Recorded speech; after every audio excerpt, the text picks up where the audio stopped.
do do do do do do do do do do do do do. I don't know if anybody else can hear that, or it sounds like he's just No, they can hear it. They can hear it. singing to himself. Every time you say that, everybody's like, "Nah, we can't hear." Nah, your fam, music." cap. I'm like, What? It's a not fam, cap. Got you. Ninetales will likely not be bringing back the Jasmine costume because somebody was unnecessarily mean for no reason in the last stream, and it was really rude. And when somebody goes and puts themselves out there like that, and constantly is called fat, it was a little degrading. So we're not sure the Jasmine costume will come back. But anyway, I'm gonna bring it back. I'm gonna bring it back to UPS. Yeah, bring it back to the store. Mm-hmm.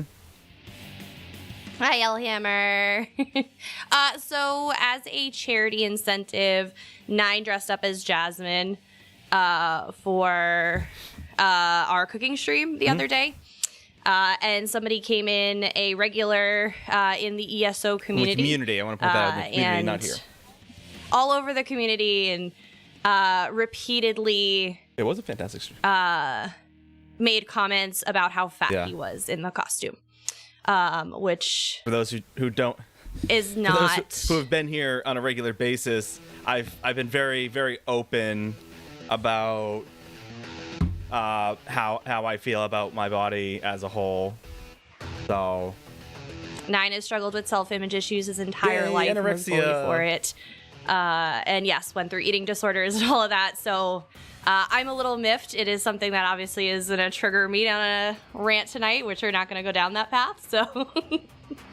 But in lighter news... Hello, everyone! In lighter news, we've got ESO. No, Lunar, I didn't. That's why we didn't acknowledge the comment at all. Not the first time, not the second time, not the third time. They said I said I didn't acknowledge it any of the 3 times they said it because apparently when I ignore it the first time, they have to say it twice. It still sat in the back of your mind the entire time. Yeah, It does, George. It does. They've also been known to. They were someone who's made me cry before, so they don't really have the greatest rapport with us as this. No. But anyway. Much appreciated. I hope you had fun with it. I hope everyone. Bottom line of it is. Like I said, I'm willing for charities and things like that. Unfortunately, Sigmoid. It's a very the deeper you go into like streaming and social media and things like that, it's a very fine line politicking game you've got to play, is because certain individuals within the community, just as a whole in general, are more popular elsewhere, means that you can't necessarily fix the problem without suffering repercussions. But you kind of deal with it. So that aside, then it just creates more drama. I said that aside, while I normally, like, I'm sure any normal person would be like, oh, hey, you know, I'm just never gonna do something like this again. I'm not gonna put myself out there again like that. I, on the other hand, have no problem putting myself in situations just shy of unaliving myself in the name of charity. And I say just... we will not cross the line of anything that kills Nine, but Nine will do a lot of things for charity. He's an ass beating. So... It's all good. It's all good. It's all good. No, stop. No, don't bring up... It's not a problem at all. No, you're good. Yes, we will. Yeah, we will not release the name. Like I said, we're not going to name names. That's not the point of this. It's just more of a Mrs. isn't feeling well tonight. Mrs. is feeling very sick. So I have no filter on me at the moment. So hang tight. That was not meant to come out of my mouth, but it did. So hello, Indral. That was on me for having zero filter at the moment. So that aside. And his ick. Guys, hold on. I've seen a lot of those. Oh, that's right. The printer's up and running. The printer. right, George? Has returned. For now. Until it decides to not update again. So, for anybody that subbed and resubbed the other day during the cooking stream, it was on, and we got all your resubs. Yep. Jealous of my kitchen. That is one of the areas of the house that we scrutinize when we pick a house, is the kitchen, because Nine does spend a lot of time in it, and it is his joy. So we always make sure it has a nice kitchen. Right. So, I will fully admit that I scared the ever-loving crap out of myself with it when I was testing. Oh, thank you, so happy. Yes, it is back. Just to mess with them. Don't. Jesus Christ! Don't make me regret things, Snow Hippie. No, it's never a regret. Fucking what? Sorry. I didn't mean to say that. I don't know why it just spit out an extra one, but it did. Sorry. Woo, biddies! I want to remind. Now I'm gonna have a freaking jump scare every time. I want to remind everyone that.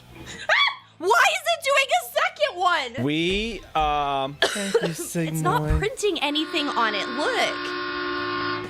Jesus Christ. Is that we also have a biddy war on Friday in 2 days. A biddy war in 2 days. Why is it doing that? That is what we need to stop doing right now.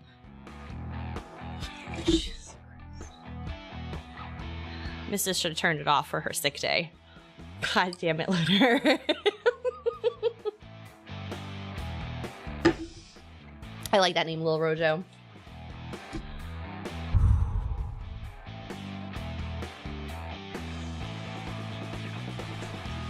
Okay. I don't know how to fix a delay. I mentioned it's my payday, so let the bits flow. That's it. Yes, actually, it is the best time. I'm really warm right now. Very much. We've got. Yeah, Nine can pull up the. If you want to pull up the graphics, we can talk through them. Yeah. They're on Twitter. They're also in the Discord, so you can pull up straight from Discord. Also, I sent you a link in our Discord, not for anytime soon, just as a possible idea that I don't forget about it. Jesus, why is that doing that? I don't know why it's printing out this. Again, it's this little smidge. It's this little smidge of nothing. It's an extra effing jump scare. That's what it is, and I don't like it. All right. No worries, Dark. No worries. You're a busy man tonight. So, let's head over here for a second. Wee, come with me. Thank you for the flying Dicacorns, Collectra. Yes, yeah. No more snorks. I now yell at the printer. Basically. So check this out. Check this out, chat. The celebrating 2 years. 2 years of. It's only been 2 years, right? Guys. I thought it was Twitch longer. Partner. We are hosting a biddy war. Hi, Tweety Girl. Very similar. Give me a second. I'm gonna. All right, have fun.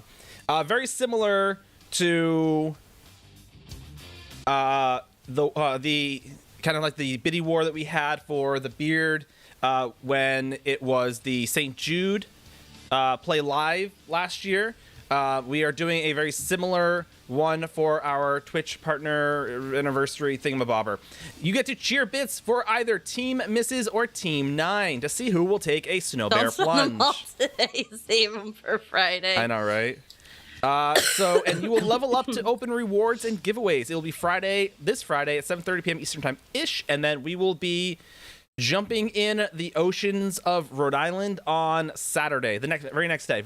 Yes. And I may even see what George and Sarah are up to if they want to come hang out and watch me suffer. I mean, the missus suffer. One of us suffer. It'll be me. I know it. I just had a bad feeling.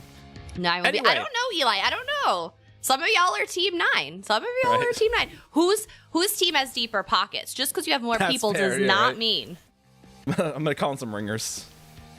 Irish Alice, it does sound like a horrible idea, except I'm gonna pull a Legos. That is what Booer, what awful. Did I say about just shy of unaliving myself? How will this work with YouTube? So, unfortunately with YouTube, I guess it would be like tips and donations. Because I mean it's the same, it's a 1-to-1, right? YouTube, we aren't monetized on, so we can't do anything over there. Right, but if we on like YouTube, we do like for anyone who watches via YouTube, they could do like we give them like a donation link to like a tips page, right? We could put our Kofi link out there if you guys wanted a Kofi link. And it would just be the same 1-to-1, so a penny is a bit. Yeah. So $1 is 100. Yeah, for anybody that doesn't want to do bits, we could do Kofi. But yeah, because we're not monetized on YouTube, we can't get anything. We're getting from close. We're getting Mrs. close. Eat a salad. Sarah, you don't know how traumatizing that is for me to eat a salad. And it's not going to be like a Caesar salad either. It's Christ. I want to point out, it's not going to be a Caesar salad. This printer. This was the worst thing. I like Caesar. No, I don't like Caesar salads, but Caesar salads are more tolerable. That's why you're not doing it. It's going to be a real salad. I don't like the texture of vegetables, which is why I do not do them. Do you want to jump in the ocean? George, you can join me, or the missus, whoever, I don't care. I just feel like it's a maybe. So, how the Great Biddy War works. If you see here, we have salad coated in dressing. Oh yeah. All right. I never said it wasn't going to be. 120 biddies. We will do a sticker giveaway. At 666, a Crown Crate giveaway. At 2024, we will don a bag of stickers. We got a bag of stickers. We will don spa masks. Only in Florida. All right. I mean, honestly, even in Florida during the winter, I know it's warmer, but it's still the Atlantic. It's still colder than like a heated pool, right? At $35.55, we'll be doing a whole sticker pack giveaway. 5,000, a music box giveaway. At $69.69 giggity, we will create a clippable moment for you. Now, the way this works is within reason. Nothing that's going to violate terms of service or get us canceled. Did you get the amulet? But you will basically be able to create something for both myself and the missus to say, so you can clip it and use it against us later. At $99.99, we will be doing a merch giveaway. 13.13.0, a pink torch bug can be yours. Demon Cat, thank you very much. He missed. Oh, I hate this printer. Demon Cat, Friday. Friday. This is Friday. Dath, we're going to talk about those. We're going to talk about those in a minute. Yes, it can be, like I said, within terms of service. Still, right? Yeah, but yes, you can make me say pet storks are the best, right? 15,911. The missus will eat a salad. Not a Caesar salad, but an actual salad. She will get to choose the dressing. I know, right, Dath? Basically. At 20,000. Can we stop at 15,910 biddies? Can we stop there? Is that cool with you guys? At 20,001. Will be a mystery giveaway. More. And the loser of the Biddy War will have to snow bear plunge the next day in the deliciously cold ocean water of Rhode Island. Which this week the temperature has been 38 degrees. So 38 degrees. And one. Yes. And I tried to make every tier as obnoxiously priced as possible, just for the sake of it. I spent hours on this house. Will somebody come here and tell me it's looking good? Lie to me. Oh, no. We can come look at it. We can check it out. Yeah. We can come check it out. So that is... moonshine pickles? They taste like kerosene? Oh, pickles are gross. So is kerosene. I've never necessarily drank kerosene of my own volition before, but... I can tell you it does not taste good. It smells bad. It does. Because it's for so if it tastes half as bad as it smells, well, it's a pretty bad day. Basically, Lunar, it would not be... I would not be myself, my true self, if I wasn't trying to get out of eating the salad. I would not be honoring my true self if I did. Who hasn't had kerosene? Ugh. Right. Anyone who's served has had kerosene in their water. You siphoned it, yeah. That tends to be how a lot of people have tasted like gas or something is from siphoning. Yep. Fact, yes, very fact. So now, I'm gonna say this again on Friday, but I'm gonna say it here just again. The way Demon Cat, I don't even do Bloody Marys. the way Demon Cat did their biddies is exactly, to some extent, how you're gonna do them on Friday. Yes. Because there's no good way. Yeah, because there's no way to track what you're putting it towards. There's no, it's not like Tiltify where you can pick in the the polls and the donations. Mm-hmm. So like I said, we will be doing it based on if you guys put it in here. If you do not put it in your message, they get split evenly. Mm-hmm. Now, as a reminder, as a little helpful tool. So Hellhammer, you buying bits does not get us money.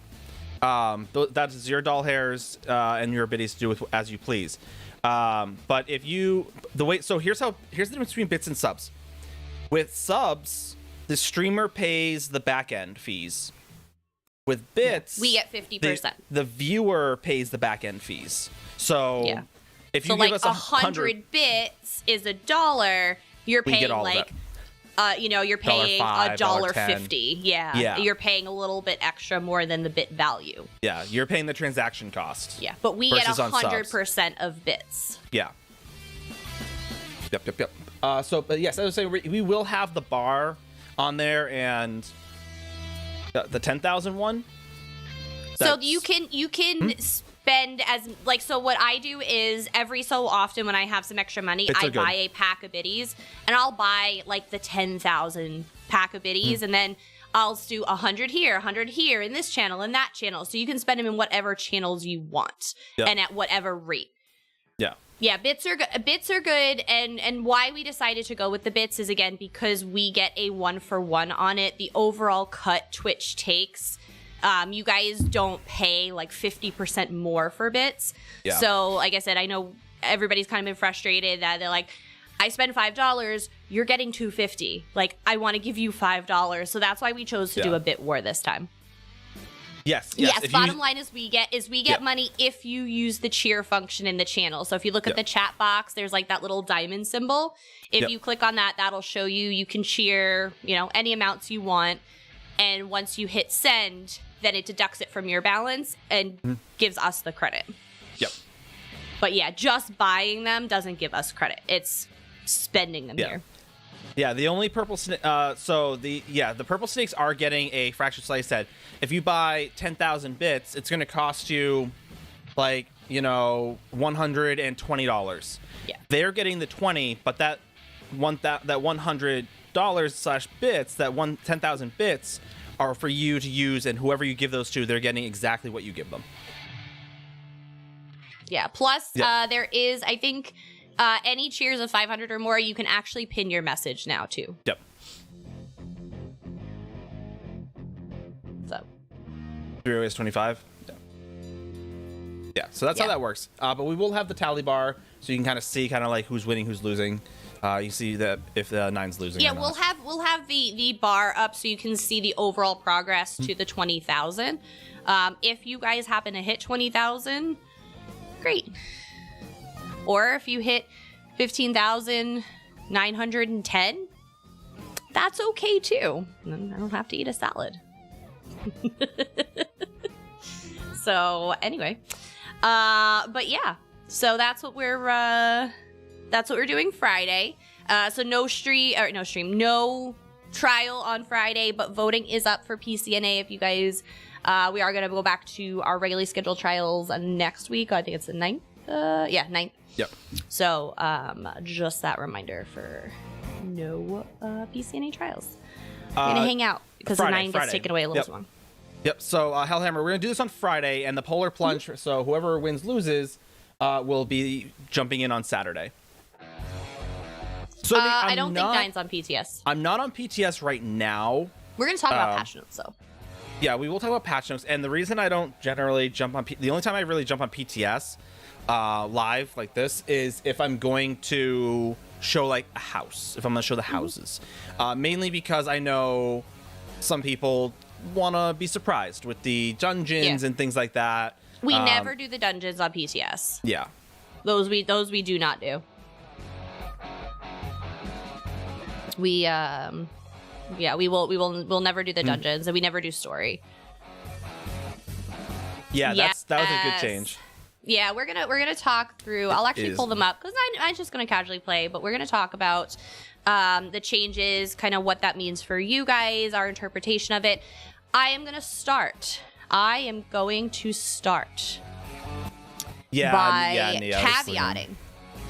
caveating. Before we get into any conversations, I am going to caveat for those that are not familiar with PTS and how that works. So, first of all, if you have a PC account, boom, exclamation PTS. That is how you access PTS. You can get on for free. Just make sure you have enough space on your computer because you basically download almost an entire second game. So you do have access to that. Anybody can get on that has a PC account.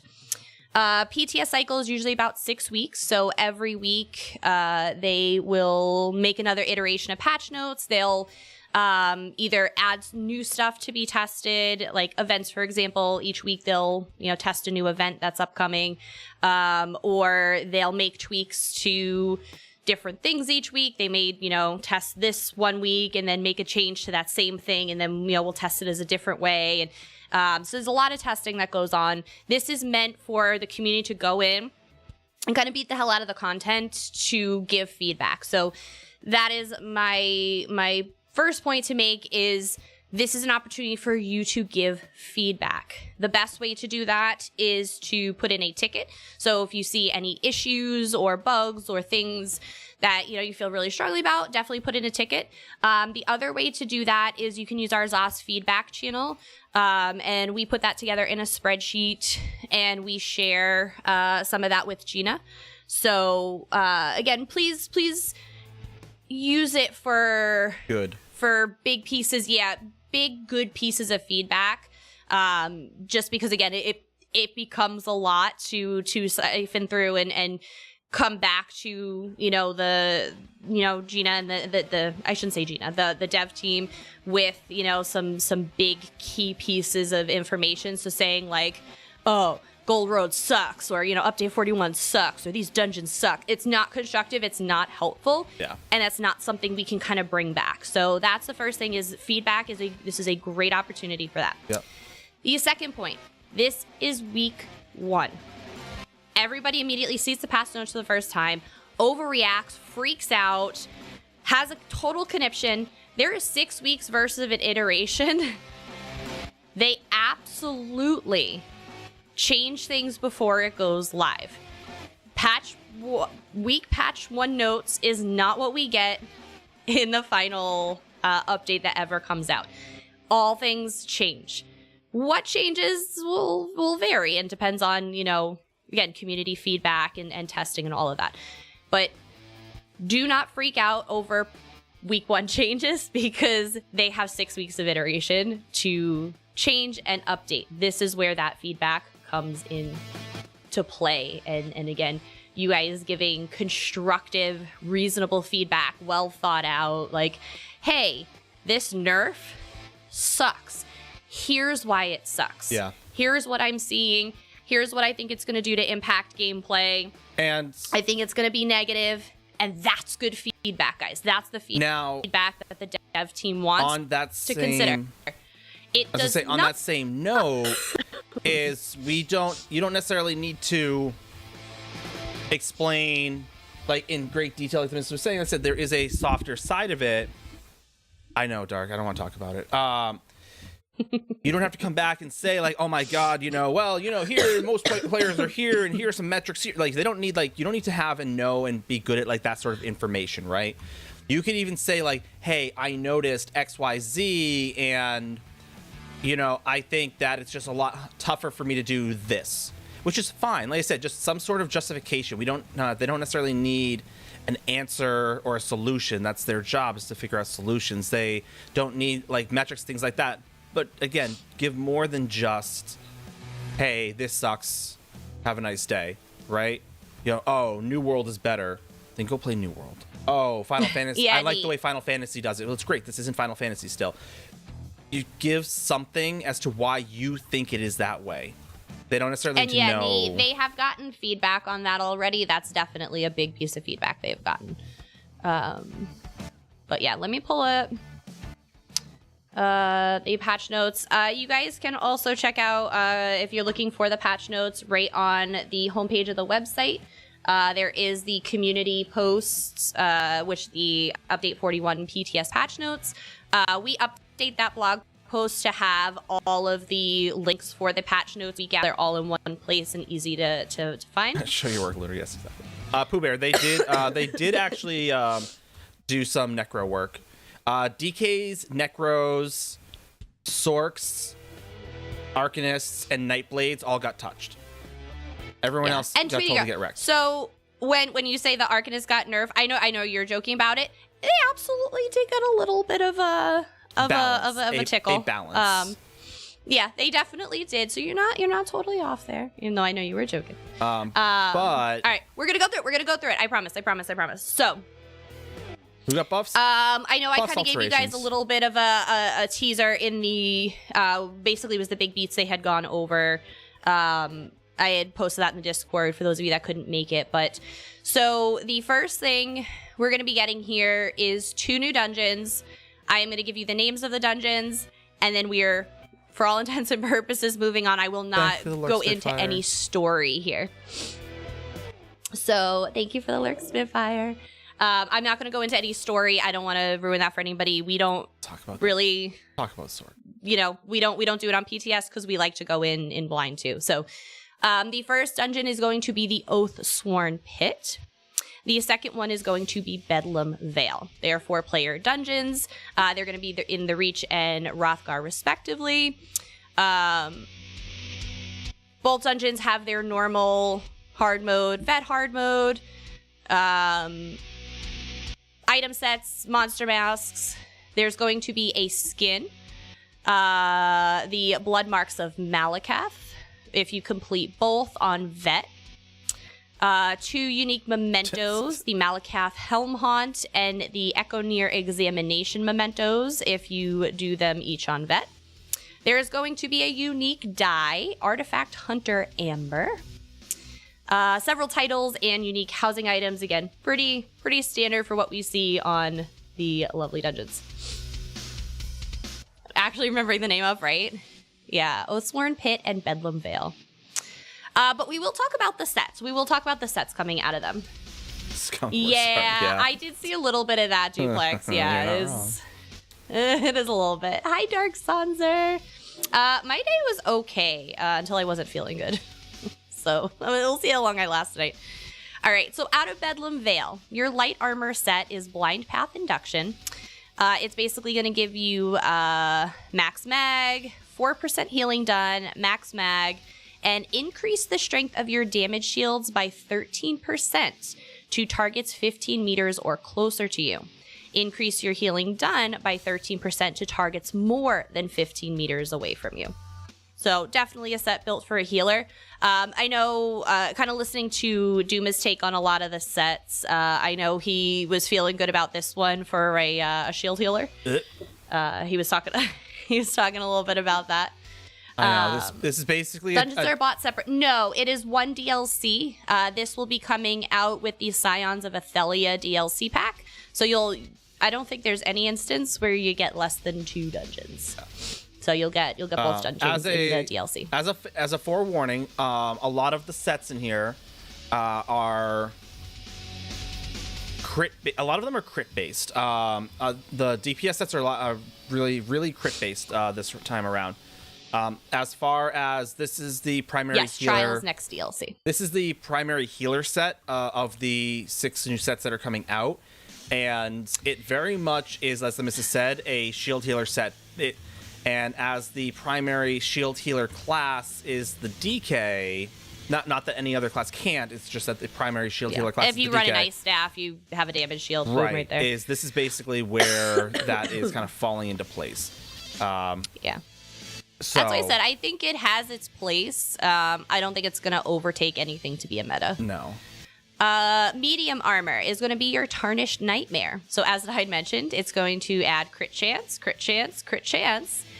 And then when you deal critical damage to an enemy, glass shards burst 8 meters around them, dealing physical damage to enemies in the burst and applying the Sundered status effect, dealing an additional physical damage and applying Minor Breach for 4 seconds, reducing the target's physical and spell resistance. This effect can occur once every 8 seconds, and the damage scales off your higher weapon or spell damage. Yes, trials are part of the chapter. Hello, Kimber. How are you? Yep, trials are always, I should say always, are usually part of the chapters. Hi, Kimber. So yeah, this cadence, so you'll get the Scions of Athelia DLC, which is going to drop in March. That will give you these 2 dungeons. The chapter will give you the whole new zone and the trial, and then the scribing feature. So that's always your big guy in June. Heavy armor, reflected fury. So we're gonna get max health, max stam. When you taunt an enemy, gain a stack of broken shards for 5 seconds, up to 5 stacks max. You can only gain 1 stack every second.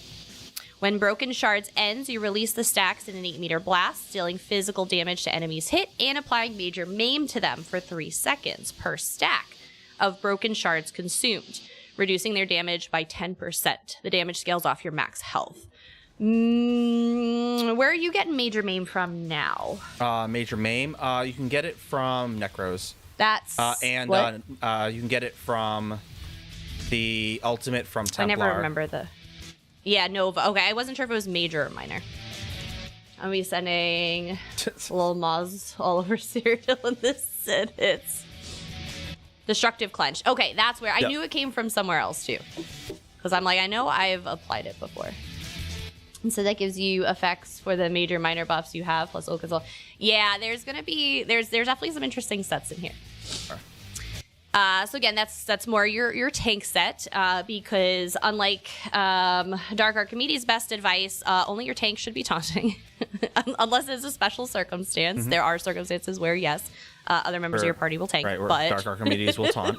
Traditionally, your tanks are going to be the only ones taunting. So, and then out of this dungeon, there's going to be a Monster Mask set, The Blind.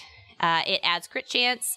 And then critically healing yourself or an ally grants them a Hydro Glass damage shield that absorbs up to 2,692 damage for 6 seconds, while the damage shield holds. And for 3 seconds after it ends, the target gains minor force, increasing their crit damage done by 10%. So, not the worst. Not the worst. No. I said that'll pair nicely with the shield healer set anyway. No, keep up to... Aw, Brown Bear. I appreciate you. So that's what you're getting out of Bedlam Vale. Out of Oathsworn Pit, there is... Your light armor set is Cinders of Anthelmere. You're going to get Offensive Penetration, which, again, already tells me PvP. Just every time I see penetration, I think PvP. Weapon and spell, and then on dealing damage, summon a Cinder Moth for 8 seconds that chases the target and searches for a new one within 8 meters of the initial, if the initial is slain. The first enemy that gets near the Cinder Moth causes it to stop and burst after 1 second, dealing flame damage and applying burning to enemies within 8 meters. This can occur once every 8 seconds and scales off weapon and spell damage. So definitely a PvP set in my mind. But this is, we're just saying that we're going to send mods all over Cyrodiil. This is the set that will do that. So super fun. It's a super fun set, right? It's got a really cool animation to it. It's going to be up there with Matt Tinkerer. Yes. And penetration for enhanced PvP it is. All right, your medium armor is going to be Sluthrug's Hunger, which is stam recovery, weapon and spell damage, offensive penetration, and then healing yourself or an ally makes your target blood hungry for 3 seconds. Dealing direct damage to an enemy makes them bloodied for 3 seconds. Bloodied enemies take 4% more damage from and deal 4% less damage to blood-hungry targets. This is going to be a amazing set for Templars. It's just going to be a really good set for Templars all in all, given the fact that they deal direct damage so easily. And then finally, your heavy armor set is Black Grove Grounding. Adds 4% healing taken, max health. After taking direct damage 3 times within 5 seconds, you create a 5-meter area for 10 seconds. You and your group members who touch the area gain grounding for 15 seconds, reducing the cost of roll dodging by 20% and increasing block mitigation by 12%. It can occur once every 10 seconds. So it's definitely going to be better in areas that you are closer together. Anywhere, where you're, if you're wearing this as like a tank, anywhere where you're standing a million miles away is not going to be great. I think this is definitely a very niche set. I don't think it's a cover all set. I think it's very, very niche. If I remember trial at everyone. Yes, that was absolutely the case, Matthias. But usually Dark Archimedes is telling everybody to do it. So that's why he got named. I've lost all trust in everyone since. And then your monster mass from this dungeon is Anthelmir's Construct. It's going to add weapon and spell damage, and then attacking an enemy with a fully charged heavy attack throws an axe at your enemy, dealing physical damage and reducing their armor for 5 seconds. This effect can occur once every 10 seconds, and the damage and armor reduction scale off the higher of your weapon and spell damage. The axe drops to the ground after traveling to your target for 5 seconds. Touching the axe reduces the cooldown of this set by 5 seconds. So that's interesting. That second part's interesting. It's about touching the axe. Decent for like heavy attack builds. I was gonna say I'm interested to see how this plays into heavy attack builds and if it offers enough value to warrant putting it on. Probably not, but for anyone who wants to kind of switch up their heavy attack build, it'll be an interesting alternative. Too many key tanks. It's called Love and You Love It, sir. So there are going to be 56 new achievements and 7 new titles. So Oathsworn, Bedlam's Disciple, Pitmaster, the Self-Governing, the Vengeful, the Intervener, and Cake Connoisseur will be your titles available. New stuff on ESO. Yes, Drunken. All right. So that's your DLC. That's what you're getting with your DLC. You can get your dungeons, and it's going to be great. Let's talk Update 41 for base game, because this impacts everyone. It's going to be a good time. So first big thing on the list is unified repair kits. So if you remember when we had talked about it, and it's in our video that we did with the Q&A session with Rich, and they talked about, the question of bag space came up. And Rich said that adding bag space isn't the answer. It's not a server preference. So they're looking for creative ways to still help with bag space. So they added a couple of really awesome features that is coming to, again, base game, which is everyone for free. So one is the unified repair kits. So gear repair kits are unified. You don't get the petty, minor, lesser, common, greater, or grand. You had all this, the whole assortment. You're not getting any of those anymore. You will just get equipment repair kits. It will repair gear of any level, just like the grand repair kits.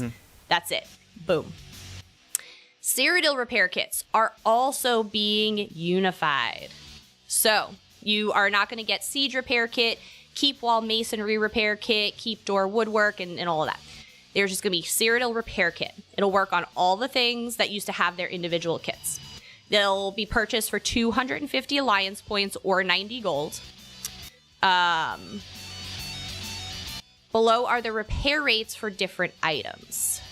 So they're going to be super cheap. It's like 90 golds still. It's 250 AP or 90 gold. Yeah, so it's super cheap. You're not going to turn a profit.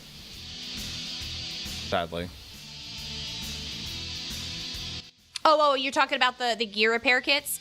Oh, yeah, no, those, it's not going to be worth it, just because they're really not going to serve a purpose. There's no value using the old ones over the new ones. Yeah. So I don't bother. It's a waste of your time. Yeah, and considering how easy it is to get them, i.e. just do your dailies. Yeah. Daily writs. And then the repair rate. So the kit will repair a keep door, keep wall, and mile gates for 5,000 each. And then siege will be repaired for 20,000 each with the kits. So I did see... let me just pull it up to make sure I'm repeating it correctly, because there was already a question. Let me find the right Discord. You hush. You hush.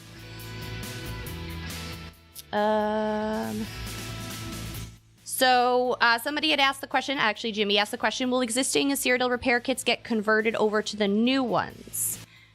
Gina says, it sounds like existing kits will not be converted. You can use those up, and moving forward, the new kits will be available. So if anybody's looking for those to immediately go away or convert like the jewelry crafting materials did, that will not happen. So just as the FYI, if, you know. So basically stop doing we get to the update. Stop doing your daily crafting writs for the time being. No. So yeah, so your Cyrodiil repair kits, just use what you have, and then you'll start getting the new ones. So collects items you can no longer get in game. They'll give you a mountain of gold for it. Oh, 100% duplex, but that is like long game. That is like years of stocking that stuff. They did. I'd possibly have 1 million for it. Yeah, as I said, I'm happy for it because, like I said, I have so many different stacks of all the different repair kits, so I'm pumped for this. Stackable siege weaponry. So this is going to be a really awesome one. Siege engineers have figured out how to condense siege weaponry so it stacks. They will now stack up to 20 if they are at max health. Keep that in mind. When placing siege weaponry from a quick slot, it will use the siege weapon with the lowest health in your inventory to ensure the bag space stays fresh. So that was one of the challenges that, and why I didn't think they were going to do this, is because siege weaponry, as mentioned here, if you don't know, now you know, it has a health, it has a life, right? We talked about these repair kits, you can repair stuff. So when the health on the item decreases, if you have something that's at 50% and something at 20%, it's a tough thing to stack, right? So I appreciate the fact that they'll just use the lowest health item, so you don't have like a 50, a 70, an 80, a 30, a 20, and you have, inventory space issues again, right? So guild banks have a lot more space. I know, Millennial, I know. Someone who runs a guild, I know. You vendor the tiny ones, sell the biggest ones, they do effects. Yeah, repair kits do. Repair kits sell very well. I sell them often enough because I don't really use them too much. I use the crown repair kits because we get enough of those from the login dailies. I never have to touch my regular ones from Ritz. But yeah, this will be a godsend for the banks. So that will be, if anybody had that question, there's the answer.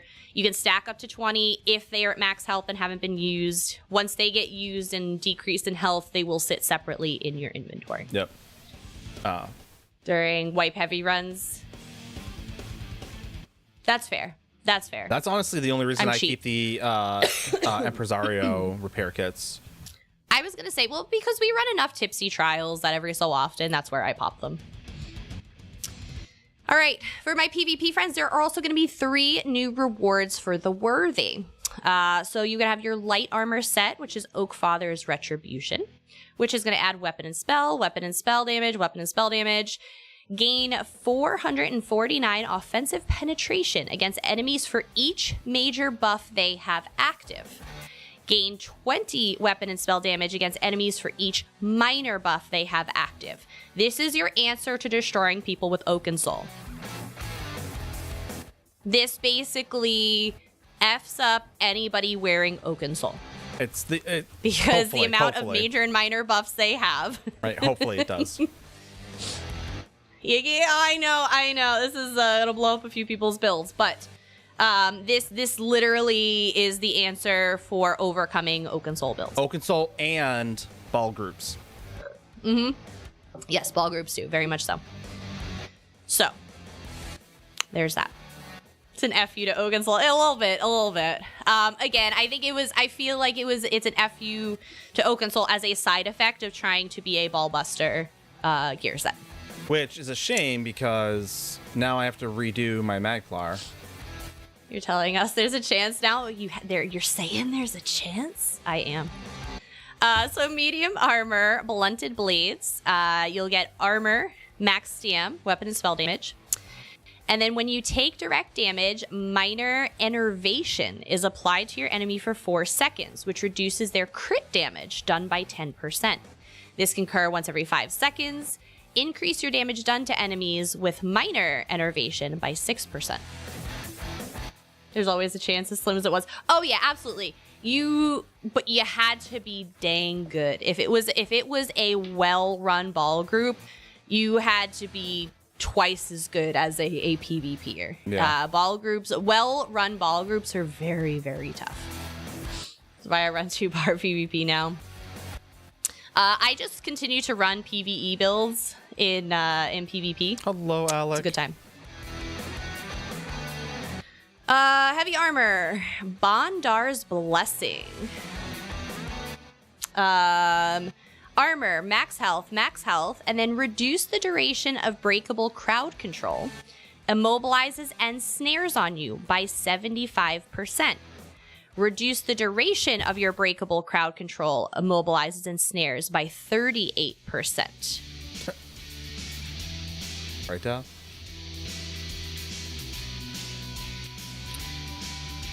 So this is an interesting one. So you're reducing the duration of crowd control on you by 75%, but you're also reducing the duration of your crowd controls by 38%. So this one definitely has a trade-off value. So if you're getting destroyed by Sorks shrieking past you, but also that should theoretically work on Dark Convergence. So it would reduce the duration of Dark Convergence by 75%. PvP is the bomb quite often. Yeah, it is. Excuse me. So those are the 3 new rewards for the worthy. There's going to be new antiquities. So there's going to be a new mythic item, the Torque of the Last Allied King. Oh yeah. So wearing this is a fun This piece. one also has a comment to it. I always love them when there's a developer comment. So wearing this will disable all other item set bonuses and increase your damage done by 20%. Reduce your damage taken by 20% and increase your healing done by 20%. So you basically render all of your other gear useless, the bonuses, useless. But you're going to do a heck of a lot of damage, take less damage, and heal more, which is interesting. Basically, Brown Bear, basically. Yeah. The only thing you're basically getting from... Run around naked, just wear that. Yeah, basically, the only thing you're getting from your gear at that point is, like, their armor value and weapon damage. So this item set actively disables any other item set bonuses you have equipped, including other one-piece bonuses. So, like, your arena pieces. Yeah, or, like, Oaken Soul. Yeah. So... Well, you can't wear Oaken Soul with it. You can't wear 2 mythics. Oh, I didn't know that. I never tried. I rarely wear my mythics. Interesting. Okay. All right. So you can basically... it definitely feels like an Overland solo thing. Overland hard mode. It's interesting. It's an interesting piece. I'm curious, like, what content they designed this for. Like, what was their intention with this? That I'd be kind of curious. Yeah, it's the same question. I feel like, no, don't ever feel like an idiot. Don't ever feel like an idiot, millennial, because so when it comes to, like, gear sets and builds, I know nothing. I know absolutely nothing. That is where I glaze over and check right the hell out. I'm a tell me what to wear kind of person. Just Somebody else for me. 9, figure it out. Duma, figure it out. Iki, figure it out. I don't want to figure it out. I don't have the brain capacity to think in that context. I know a little bit to be dangerous. That's about it. 9 does all that. That is not me. So I stick to other things. This is not it. So there are no dumb questions whatsoever because I've probably asked them. I'm going to try this with some basic gold, medium, and 2 light. Yeah, basically. It's a great opportunity to try and just see what it does, right? But I'd be curious the context in which they built this. Gear. What should up today? JC, so there is actually an answer to that. And I think it's called a horde. It's a horde, yeah. A group of dragons are called a horde. A horde of dragons. Khakis, right? Just pair of khakis and your torque of the last Alien King. I don't think it's called khakis. I was gonna say. Illiterate, building a build from the ground up. I get to tweak one, but absolutely. And like I said, it's not everybody's cup of tea, right? Some people just don't have the pure processing power of the brain to be able to come up with stuff. The other part of it is it's just not fun for them. Builds are not fun for me. I don't find fun in making builds. 9 loves it. He loves it. He has so much fun with it and trying to figure it out, right? That's not my kind of puzzle. Don't give me that. Ask me how to stack a guild bank instead. Don't ask me that. There are no dumb questions, only questionable answers. That's fair. Light attack, only ring. Fun to mess around with, but ends up in the chest. Yeah. As I said, there's some things that are just like, meh. Excuse me. There's going to be new collectibles. So, outfits. Style pages for class sets are now available in the Infinite Archive to collect. Style pages are curated and will drop for your class first. So very much like the gear. Fringo Burr, I feel that Irish Hells. So I'm going to say this again. Style pages in Infinite Archive will be curated and drop for your class first. So if you're on a Templar, your Templar style pages are going to be the first pages you get. And you won't necessarily get doubles. It'll curate them. Very much like the, kind of like sticker book curation, right? Other style pages will drop after a set is complete. Again, very much like the gear that drops. All pages are usable, but you will not be able to outfit your character in a class style other than your current class. So this is where they have received some feedback that the community's not loving it. So basically, if you go in, I go in on my tank. My tank learns all style pages, right? My tank's going to go in. It's going to earn DK first, and then it's going to start, earning whatever random stuff comes next, Nightblade, blah, blah, blah, blah. When I start earning, Nightblade pages, and I earn, Templar pages, and I earn all of this stuff, if I go to the outfit station, I am not going to be able to apply Templar style to my DK. For anybody who's, I know there were some questions about exactly what that meant. You will not be able to wear styles that are not for your class. Again, they did get some feedback that people aren't necessarily loving that. We'll see what they end up doing with it. I have a feeling it's going to stay, though. It follows suit to the class sets. But here's the thing, though, right? And here's why I don't think it's going to stay that way for very long, if at all. Because, 1, everyone knows about ESO fashion. And 2, while, yes, my... very similar, my Nightblade is the one who learns all my style pages. That's fine for my Master Crafter, except that when it comes down to styling, you can go to the outfit station and apply it to any character, right? Because you want to make your character look the way you want to look. So I think with their mission of trying to allow you that opportunity to basically, I don't want to say play the style, is it coming out with like scribing and like customize how things look, I think they're going to end up going the route of letting you kind of apply it to whatever. I'll disagree. I think they're going to keep it as is. I don't hate it. I have so many other stuff. Yeah, and that's the thing is there are a ton of, like I said, it comes down to, I think, an entitlement issue that we've talked about before of just like, well, I want to be able to do it. I should be able to do it. People don't like to be, locked out of some things. And I think that's where it's going to get the pushback, right? And people are going to be very loud about it because they just want to. That's what ends up happening a lot with stuff like this. So here's the thing, Millennial, is there's no benefit. But you can learn it on the one character. Right, but there's still no benefit. Well, okay. Well, let me ask this question then: is while my Mastercrafter Nightblade can learn the Templar style pages, does that mean that if I go to the outfit station, only my Templar can see them? It may just be grayed out. So it could just be great. Like you could be able to see it, but right. But if it's a Templar style page, can my Templar go on and learn and apply it, even though my Nightblade learned it? Oh, I love waffles. What? I literally made you a delicious dinner tonight. I know, and Nine, I was sleeping on the couch, so I'm not feeling so hot tonight. And Nine woke me up or whatever and scared the hell out of me. But I was talking to him, and all of a sudden my stomach started talking to him, and he's like, "I fed you. I fed you." You can preview those styles now at the Alpha Station, not even on PTS. You had me in mind. I know you. No, actually, Salvez, you were not the first person I thought of. I definitely thought of someone, but not you. So, because the other aspect of it is kind of going back to what I was saying before, Millennial, is that there is no gain, there's no benefit, there's no. I say it could be a gold page, it could be an account bound. Yeah, page. there's no pro-con aspect to the game from business or play as to why they would care if you have every character as a Master Crafter.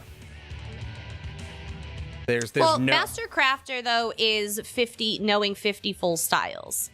Right. It doesn't have to be this one. I guarantee this has got to be anybody that's been on PTS. Are these gold pages that you're getting or purple? It has to be gold because you're not going to craft in these. It has to be the gold pages. So with that being said, it's account wide and it's just applied at the Alpha Station. And that's why I said this is to get people to sample all the classes, right? If you want to wear it, make a Templar. If you want to wear it, make a Spork, They make people buy tokens and side characters if people are not dumb enough to see them. Oh, Salas. So yeah, I have a feeling it's good because they're saying style pages, so they're not saying motifs, so it should be gold ones. All right, and then there's going to be a new pet. So the Mirrormore Mud Crab pet is available upon completing the prologue quest and triggering the achievement that goes along with it. So another mud crab for Mrs. to kill. The prologue quest is available to everyone, just as an FYI. You do not have to own the DLC to be able to do the prologue. It's their teaser because they want you to get that DLC and that chapter. So everybody will be able to complete the prologue. Mm-hmm. I don't know what the achievement is, if that is specific to the DLC, but it says this is base game, so I think everybody can get it. The VOD will be up. The VOD will be up, JC. You can either check the YouTube VOD or the Twitch VOD as we go through all this. That'll stay up. So yeah, don't stress. And if you have questions or want to talk about it, please let us know. There will also be body and face markings. So the Unkindness of Ravens body and face markings are available when you use the Runebound Tome, Unkindness of Ravens. The tome requires 50 Siege of Cyrodiil merits and can be purchased with 100,000 Telvar stones. So for my PvPers that PvP, this will be a great item for you. Trying to kill us, right? Well, no, the Missus is notorious for killing like hermit crabs and mud crabs. I am not. One time. This one here. Excuse me. No. What do you mean, why, Salvez? Why is this a good thing for PvP? JC, because 50 Siege of Cyrodiil merits, or 100,000 Telvar stones, you got to spend some time in PvP. So again, this is going to be something that's a little easier for you guys to get. And a great opportunity to make some money. Because you can sell, more than likely, their rune boxes to those dirty PvEers you hate so much. And we'll pay top dollar for it. I openly admit that, Eli. I don't need to have any sort of, uprising happen. I'm trying to save humanity. I don't know, Salvez. You guys got the dragon shoulder, which was pretty bomb. It was one of the best things in game. Just saying. I killed the monkeys in Oregon. So does 9. Increase Undaunted key rewards for my friends that love to do pledges. They finally recognized, the Undaunted have finally recognized the increased difficulty of daily dungeon quests offered by Erglong, Chiefsbane. So accordingly, the Undaunted key rewards have been increased to incentivize doing the more difficult content. So it does not affect quests by the Glirian and Maj. So this is for the DLC dungeons only by the Orc. The Orc is the only one that this increases on.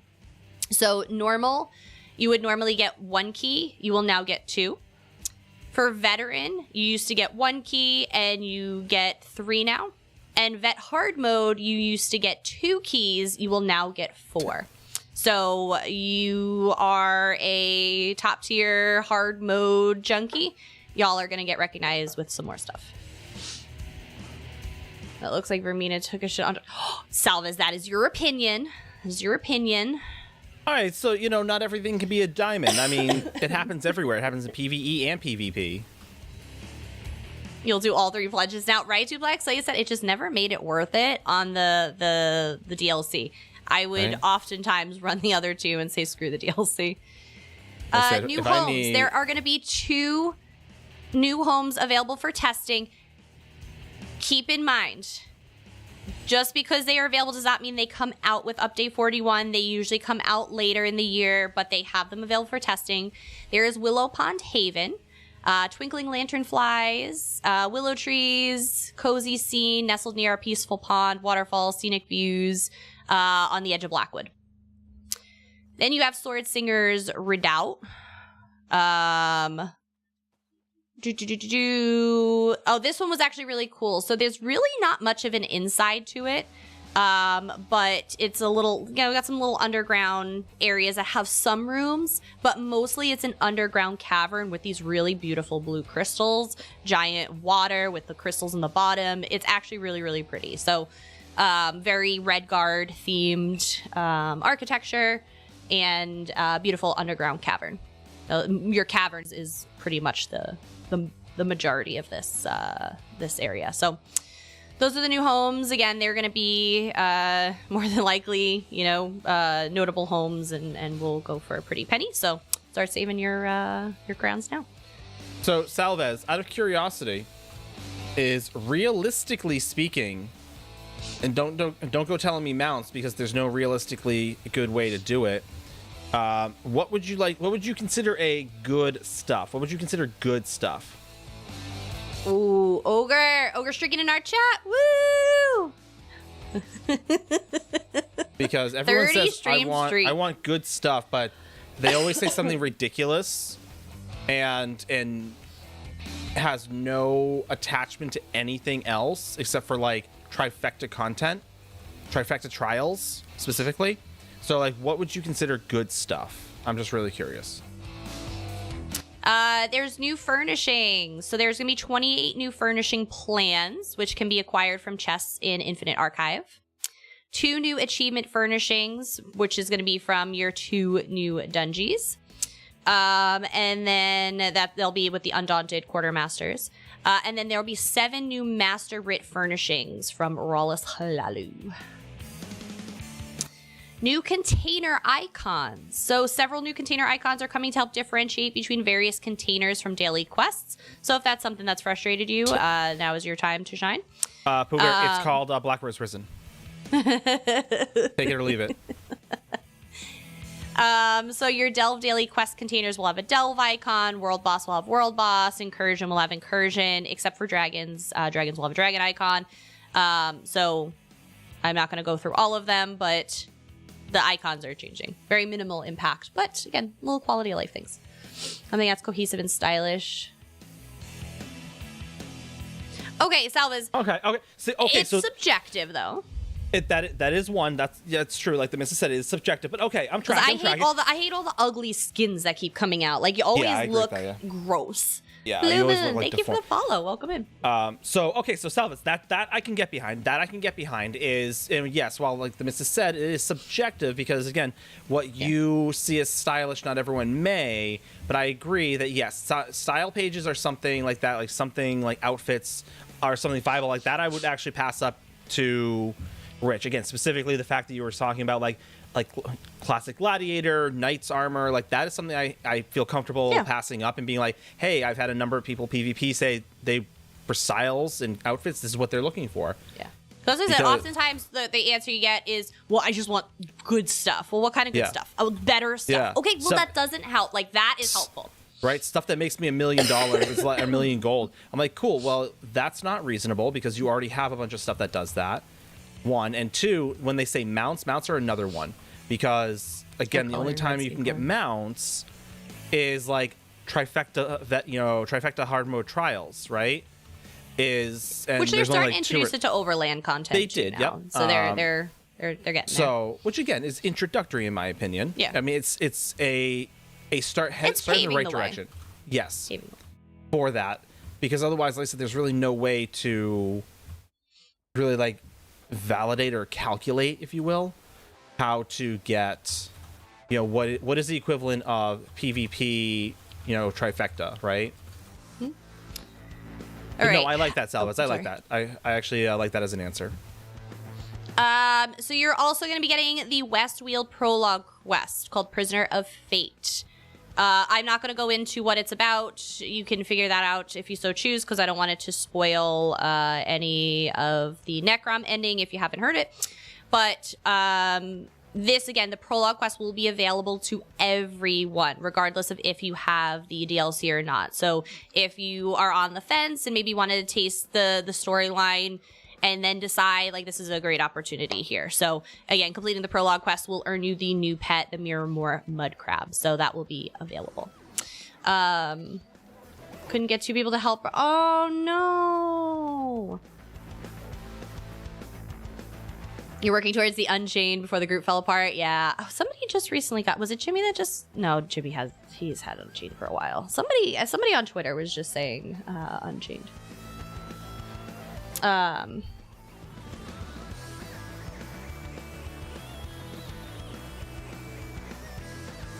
All right. So that's UI fair. That's fair, font Salvas. rendering. So we're looking for some more tech. Oh, sorry. Go ahead. You can address that first. Oh yeah, Salvas. That's also another fair one. Like I said, I'm not a Grand Overlord. I was not aware of that. That might be like an oversight. That again, something else that is very legitimate to pass forward. That's more than just XYZ. I did not know that they were all locked, so you basically had to like buy it as you went. So knowing that, again, I agree. Once you hit Grand Overlord, you should have access to everything. So again, something else I will add to my stock of things to tell them. Oh, that's odd. That really is. Like, why would they? Yeah, and again, it might just be an put oversight. that one down. And Knight's making note. I see him making notes in our DMs. So yeah, make sure you make note, because that's BS. I agree, Salvas. That's BS. That's unnecessary. Especially, like I said, some people are just comfortable meaning something in particular in PvP. Like, that's not fair that you have to go and get it. No, I don't like that. I didn't realize that was the thing. As I said, see, these are some of the things we don't know because we don't really get that deep into that content. So please, like I said, these are great things to bring up. We are always happy to do that feedback. Buy an Xbox going over there too. Oh. They give a date as when the prologue... They didn't give a specific date.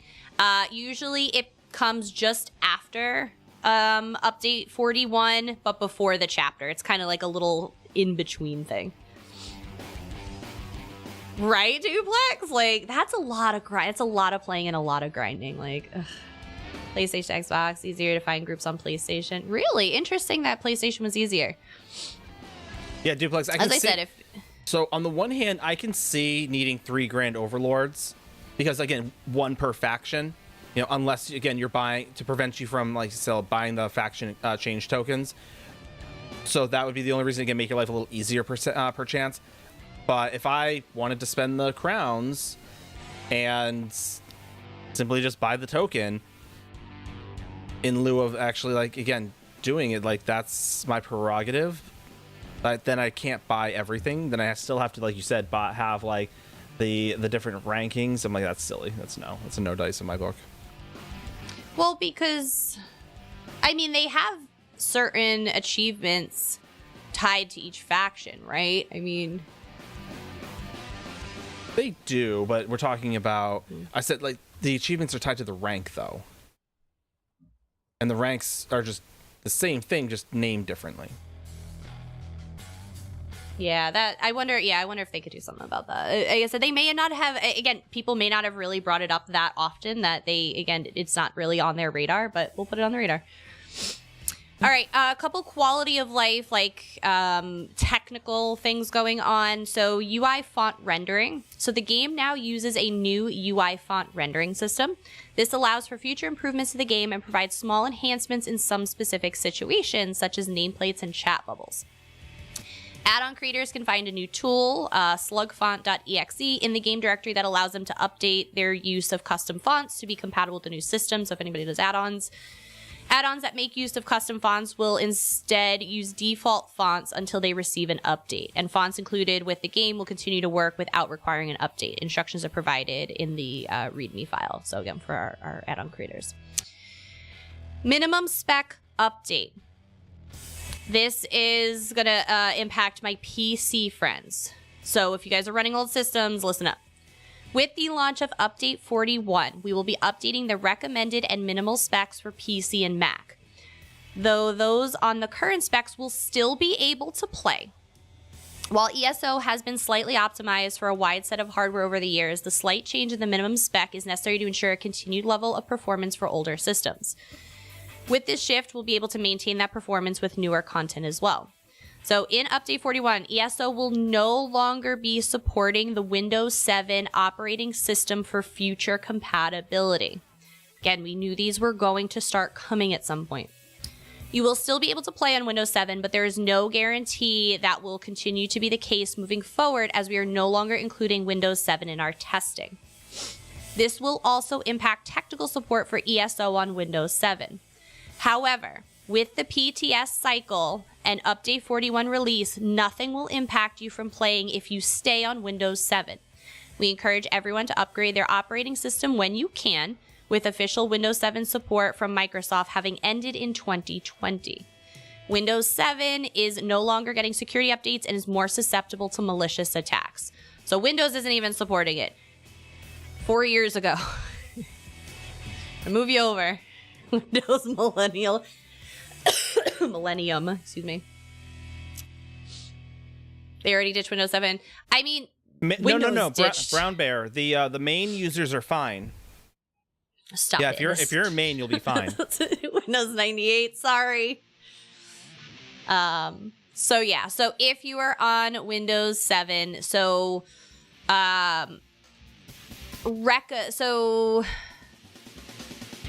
PC recommended system requirements. This is what they are recommending. It does not mean this is the end all be all. This is what they recommend. Windows 10 64-bit, Intel Core i5-2300 or AMD FX 4350, 8 gigs of RAM, 105 gigs of free HDD space, GPU DirectX 11.0 compliant video card with 4 gigs of RAM. And then they have, kind of as a side note here, NVIDIA GeForce GX 970 or the AMD Radeon RX 570 or higher. Sound DirectX compatible sound card, and internet is broadband connection recommended. The minimum system requirements. Windows 10. i5-2300, so same there. 105 gigs, 4 gigs of RAM is the minimum system requirements. For the graphics card, 1 gig of RAM, and the GeForce 560 or the Radeon 6870 are the minimum graphics card requirements. And then Mac is Sierra. This is minimum. High Sierra 1013 model, mid 17 Max and newer. At least 4 gigs of GPU. Whiskey Tango Foxtrot. What? Whiskey Tango Foxtrot 6.9er. I fear we were just talking gibberish, so I figured I'd throw some out there. That's for Mac. I'm not familiar with Macs. Mac users probably understood that. Wow, that's old. Yeah, and that's why you said they're pretty like generous overall with what does support their game. So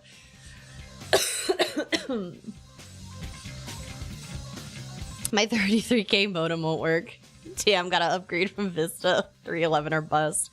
God. Vista wasn't even good. I want to point that out. Vista wasn't even good. Does anyone else know that? Updates to graphics setting presets. To go inside with the minimum spec changes, they've adjusted recommended specs graphics cards and the medium, high, ultra presets in game. The change in the recommended graphics is to ensure a target of playing on high settings. Medium, high, ultra preset changes. We're not changing your existing settings. If you're currently on any of the high, medium, ultra presets, after the min spec change, your settings will remain the same, but titled custom instead of medium, high, or ultra. I'm not going to go into the specific details of what the presets are, but again, you'll just have custom. If you want to readjust to their presets, you can. Feel like we're upgrading in 7 back in the military. They upgraded in 17, 18, and then 3 years later, Windows dropped support. I don't know. All I know is that when I was last in, we were still using Vista, so. During the PTS cycle, you're going to get 2 templates, your level 25 template and your max level template. Again, I'll put these up here. If you guys want to check out PTS and need to learn how to access that, you can check out our little quick guide here. In addition to the templates, they've also made a few fixes and adjustments. Item set collections and motifs will no longer automatically be unlocked for all PTS template characters, so you're going to have to dig through the coffers. Reduce the quantity of food and drink consumables in the tester's lunchbox to the max stack for each to avoid overflowing with multiple stacks. And PTS template characters will now start with the will start at the Raging Coast Waste Shrine in the Deadlands. Is it? So that's your PTS template. All right, so let's talk combat and gameplay. I know a lot of you are waiting for this one. So this is basically any combat changes that are coming and the changes for your classes and all of that. So I will read this out because it's a kind of a nice forward that sets up the changes. I think Wheeler usually does these. I'm ready for this one. I'm ready, chat. So you ready? You ready? And Nine did read through all this already, so he knows what's coming. So greetings! A new year is upon us, and a particularly exciting one at that. The 10th anniversary of the ESO of The Elder Scrolls Online begins this year, and it will surely be a celebration to remember. With it, the combat team has been working diligently at preparing the game for scribing, and this content holds a few of the meatier adjustments and balancing to prepare for that system. Traditionally, the first update of the year focuses on targeting larger systems within combat itself, as well as more in-depth reworks or additions to existing abilities, item sets, etc. This will be seen as well. Granted, they might not rock the boat as much as other years, since after 10 years, the boat's pretty huge. Our goals this update focus mainly on the following: improving the experience of status effects, making damage shields slightly more interactive with the major minor system, improving taunts visibility and readability, woohoo, targeting some underloved playsets and abilities with shakeups to their functionality and visuals. So those are their big buckets. Status effects were our main priority, as almost all of them have received new additional functionality changes to help make them feel more diverse from one another. For example, Poisoned has been adjusted to deal execute scaling damage, while Concussed deals bonus damage to recently affected targets. Please see a doctor if you experience repeated concussions. In addition, all of the direct damage status effects, Sundered, Overcharged, Concussed, Chilled, Diseased, have received significant damage increases to help them compare better to their overtime counterparts. Are y'all just putting in crowns for the sake of putting in crowns? Salvez, what are you starting? Did Nine put up a giveaway that I'm unaware of? Yeah. Oh. I'm like, why are you all putting crowns in chat right now? Like, who's starting trouble? The video keeps freezing on the stream, so I was just looking at us frozen. That's fair. Let's see. Of course, with the adjustments to status effects comes plenty of knock-on effects. So we have other changes to abilities, passives, and item sets in tandem. Damage shields now will interact with major and minor vitality and defile to make building around them or countering them more available. Taunt will now display how many times a target has recently been taunted in the buff tray. Taunt immunity now displays unique visual effects to help improve clarity and understanding, and taunt immunity is both harder to experience and less devastating, but you still don't want to have it happen. So for my tanks, you guys are going to get some built-in tools. We use add-ons like Untaunted, for example. That is going to be one less add-on I have to use. And for my console friends, that's going to be a big win for you guys since you guys can't use the add-on. So my console tanks get a little quality of life for yourself. Now you know what it's like to play on PC. Moving on, our primary focus for class adjustments this update was on the Sorcerer class, where we've seen a sizable amount of feedback over the years on how the class feels significantly weaker when not using pets, as well as lacking many support options for group interactions. To remedy this, we've reworked a handful of morphs, passives, and tweaked a few numbers on abilities. In case has received numerous improvements to make it more universally applicable. Restraining Prison has been reworked to Vibrant Shroud and is now an AoE burst heal ability that also enfeebles enemies, while Daedric Minefield is now Daedric Refuge, which grants you and allies a damage shield when walking over its area. In addition to these bigger reworks, the Expert Summoner passive now offers a dynamic for both pet builds and non-pet builds. Make sure to read more in the Sorc section to see all the specific adjustments. We'll get there. We've also made a big change to one of the more polarizing Necromancer abilities. And I'm interested because I know Yiki's very well versed in Necro, so I'm interested in Yiki's thoughts. Blast Bones. Both Blast Bones and Stalking Blast Bones have been overhauled and renamed to Sacrificial Bones and Grave Lord's Sacrifice, respectively. Both versions now summon a skeleton that will sacrifice themselves to the caster to enhance your necromantic abilities and damage over time effects for a duration, with Gravelord's Sacrifice increasing the duration and allowing you to cast a corpse consuming ability on yourself. We specifically did this to help reduce the intense demand and complex rotation requirements of the class, as Blast Bones demands an activation once every 3 seconds minimum, making it very difficult to maximize and play around. For those who do enjoy the class's current flow, however, we've made sure to leave Blighted Blast Bones in its original form, albeit slightly cheaper to cast, so you continue summoning skeletons hell-bent on blowing your foes to the hereafter. Nice to hear that. Shale, it's really not that bad. Yeah. It's really Overall, not that bad. It's not terrible. Daedric pets should be illegal. Undead pets are more dangerous or unnatural. Well, that's what I said. Like, you're busy fighting Daedra all the time, and then you enslave them? Like, I don't know. It feels a little sketchy. Basically feels like Pokemon. While the above listed changes were our main focus, you can still expect to see additional balance tweak, bug fixes, and other miscellaneous adjustments along the way, so please make sure to check out the rest of the patch notes below. We look forward to seeing all the new ideas and feedback come in, so please make sure to provide feedback in the relevant sections. From the team, we wish you all a happy new year and New Life Festival. May your journeys lead you to warm sands, and we hope to see you in Tamriel. You also fight undead and enslave them? Yep. Fair. I just feel like Daedra are such a big focus in the game. Like, only in the first chat. I feel like the undead is less focused. I don't know. No, it's every Daedric Prince is every chapter. There's usually some sort of Daedric Prince doing something with his army of Daedra. Right, but there's still like, how is like you're constantly fighting Daedra. So how is that not a criminal act? Be like, hey, look at this Daedra I got. Yeah, it totally is under my control. Okay. Versus like, hey, look at these mindless corpses that I have. They're totally under my control, right? Same thing, right? All right, so let's dive into the dirty details because there's a lot. There's a lot, guys. General things going on. They fixed an issue where Bash did not scale dynamically with what critical chance stat is used. Fixed issue where abilities that offered a passive slot bonus that persisted through bar swap could become lost if you had them on both bars and then removed one.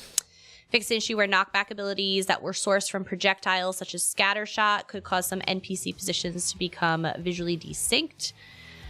Made additional back-end adjustments to Taunt to improve its readability in combat while making it harder to enter Taunt immunity. When you taunt an enemy, an additional debuff will now appear to show how many times a target has been taunted by another source rather than being hidden.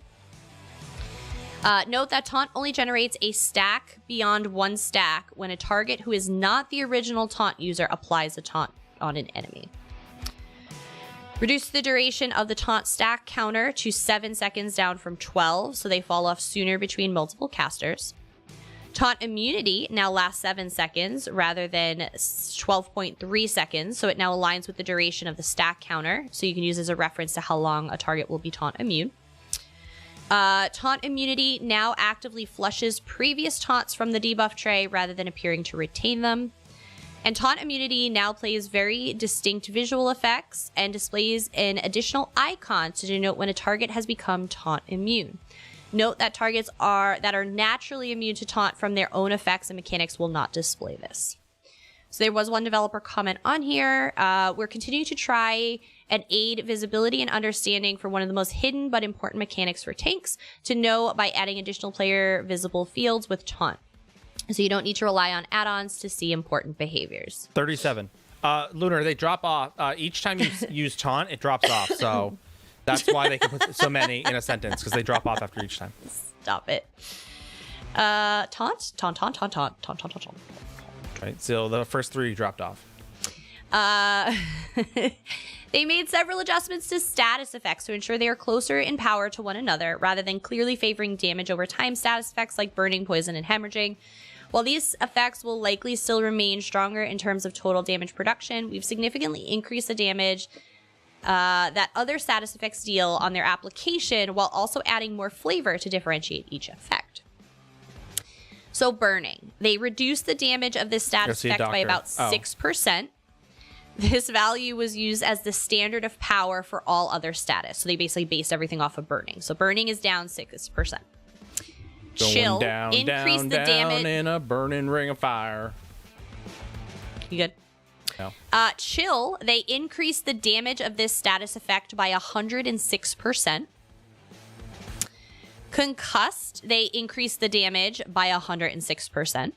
This damage now deals an additional 15% damage to targets that have recently been concussed. This operates the same way Wall of Elements conditional effects do. Diseased, they increase the damage by about 88%. This effect now also deals damage in a 6-meter radius around the target, applying minor defile to all enemies nearby up to once every 4 seconds. Hemorrhaging, they reduce the damage by 58% per tick. This effect now stacks up to 3 times, increasing its damage by 100% per tick. Per stack. This will result in about 25% damage increase when at maximum stacks when compared to before, while dealing less damage if you cannot consistently keep the stacks active. As such, the damage now updates dynamically per tick. This also no longer applies minor mangle. So basically, the people who are going to see the biggest benefit in this are most skilled with keeping their stacks up. That's the bottom line here. Overcharged, increase the damage by 106%, and this effect now also instantly restores 65 mag to its activator. Poisoned, they reduce the damage by 30% per tick, reduce the duration to 4 seconds down from 6, and the damage now is considered execute damage and deals up to 100% bonus damage to targets under 100% health. As such, the damage now updates dynamically per tick. So, poisoned and execute will be dirty. Yep. Or well, it's considered execute. Well, it's poison. Poison's always dirty. Anything under 100% is going to be dirty. And you can do it more frequently. Sundered. Increase the damage by 106%, and this effect now also grants you 100 weapon and spell damage for 4 seconds. So comments. For too long, have the status effects of burning, poison, and hemorrhaging reign supreme over their direct damage cousins. In efforts to align the power of status effects and improve the flavor each of them provides, we've done a large pass on their values and functionality in hopes that the system becomes more impactful for builds that use dynamic types outside of flame, poison, or bleed. Overtime status effects now have minor differences that give each of them a purpose and edge. Flame damage is the staple standard that offers consistent damage. Poison shines in execute phases, while bleeds shine when consistently applied and maintained. Direct damage status effects now deal much more damage than before. Granted, they will still deal less overall damage per application, as they offer other effects as well. To make up for the lack in total damage, we're also adding more utility to these effects to help facilitate that each damage type focuses on. We've opted to not enhance Chill's additional effects as it already had a unique functionality for those frosty ones out there. Poison is going to come back in vogue for DPS. Oh, absolutely, Duplex. That's what I'm hearing. So all right. So let me clarify. Is poison's not necessarily going to come back per se. It's not going to be like the new meta again, like it was before. Not meta, but it's going to be a lot more feasible. Not feasible. It's gonna fall in rank and file with everything else. Where, again, now you can just run whatever you want. They're all going to do the same thing. It's just, are you dealing damage on the back end or the front end? Is poison going to be the end all be all for stam DPS? No, it's going to be useful for, like, again, like we talked, bows, and that's about it. And there's just like concussed is going to be the the go-to for like Sorks and some mag DPS and so forth and so on. And that's basically the kind of the cadence, it seems. So it's not, again, if that's what you run, then yes, it's definitely going to be a comeback, right? But again, it's not to say that it's going to override anything else. Buffs and debuffs. So this is the last like general before we get to the classes. So buffs and debuffs. Major and minor vitality. Updated these buffs to increase healing received and damage shield strengthened by 6 and 12%, rather than increased healing by 8 and 16. Okay. They brought it down to kind of give it more. So the dev comment on this is we're opening vitality to influence damage shield effectiveness in hopes to differentiate the buff types more from mending, as well as making damage shields less binary in their performance. Hey now. As such, we've slightly lowered the potency of the buff to make up for the fact that it can double up in many cases. So yeah, so they're giving you more in a different way. Major and minor defile. So they updated these buffs to decrease healing received and damage shield strength by 6 and 12%, rather than decreasing healing received and health recovery by 6 and 18. So dev comment on this, similar to vitality, we're adjusting this debuff to ensure there is a negative version to the buffs that damage shields are getting. Additionally, we're removing the health recovery penalty from the debuffs, as Battle Spirit already applies a hefty reduction to the stat. We're cautiously bringing the values on defile. Oh, that's supposed to be bringing. We're cautiously bringing the values on defile down to match vitality, since the effect will be more generally useful, but we'll keep an eye on how this interacts as a whole with Battle Spirit. Which, Battle Spirit is PvP, correct? Yes. Yeah. Serial. Yeah. Patch note, Lord Up. Yes. All the patch notes. 15k crown poisons, get ready. Oh god, I delete those. I delete those every time I get one. Gone, deleted. All right, where are my arcanists? We got some stuff for you. All right, so Herald of the Tome, Fate Carver, Beam Go Burr. Reduce the damage done by this ability and its morphs by 7% per tick. So. Pragmatic Fate Carver specifically, they reduce the potency of the damage shield by 16%. They also fixed an issue where the shield did not have a max health limit like other shields. The shield is now limited to 50% of your max health. How bad is health regen in PvP? Is Troll King no longer viable? It's still viable. It's not it wouldn't be the first one I suggest, but yeah, there's definitely better options, but All right, so here's the comments from the developers. Now that the Arcanist has been out for over half of a year, we're utilizing a lot of the data we're seeing to make cautious adjustments to the class. Our goals here are to slightly peel back the ease of damage production the class has in hopes to incentivize slightly more complex rotations to regain the damage, while simultaneously cleaning up some morph power disparity and oversight, with pragmatic being a little too defensively powerful and not following typical damage shield behaviors. Hello! Welcome in, Raiders! Hi, Cat. Hello, Cat's Crypt. Welcome in. How y'all doing tonight? It's a patch note kind of night here. No story spoilers, just for anybody coming in if you're worried. We're talking combat adjustments right now. Talking all the combat adjustments. Who we got here? We have Note and... oh my god, there's so many things going on. Hold on, I had a second follower in here. Where's my second follower? And the broski, welcome in. Thank you for the raid, guys. You guys are amazing. You always blow up my chat. It's perfect. Nico, welcome on in as well. Lurk for Storm Baby, you got it, Storm Elf. No worries. Hello, Ultimdor. How y'all doing? Yeah, we are just, we're covering off on, we're up to the Arcanist. We just started, actually, the class changes that are going on, so. Oh, we are having a fantastic night, Cat. Like I said, a PTS patch note night is a good night for us. Zwiggy, thank you for the follow. For everybody that is coming in, feel free to also get in on. We have a giveaway open. TFD crown, or you can use the follower emote. Either or works for you. We're giving away a crown crate. We're gonna do some giveaways tonight because y'all are listening to me drone on about patch notes.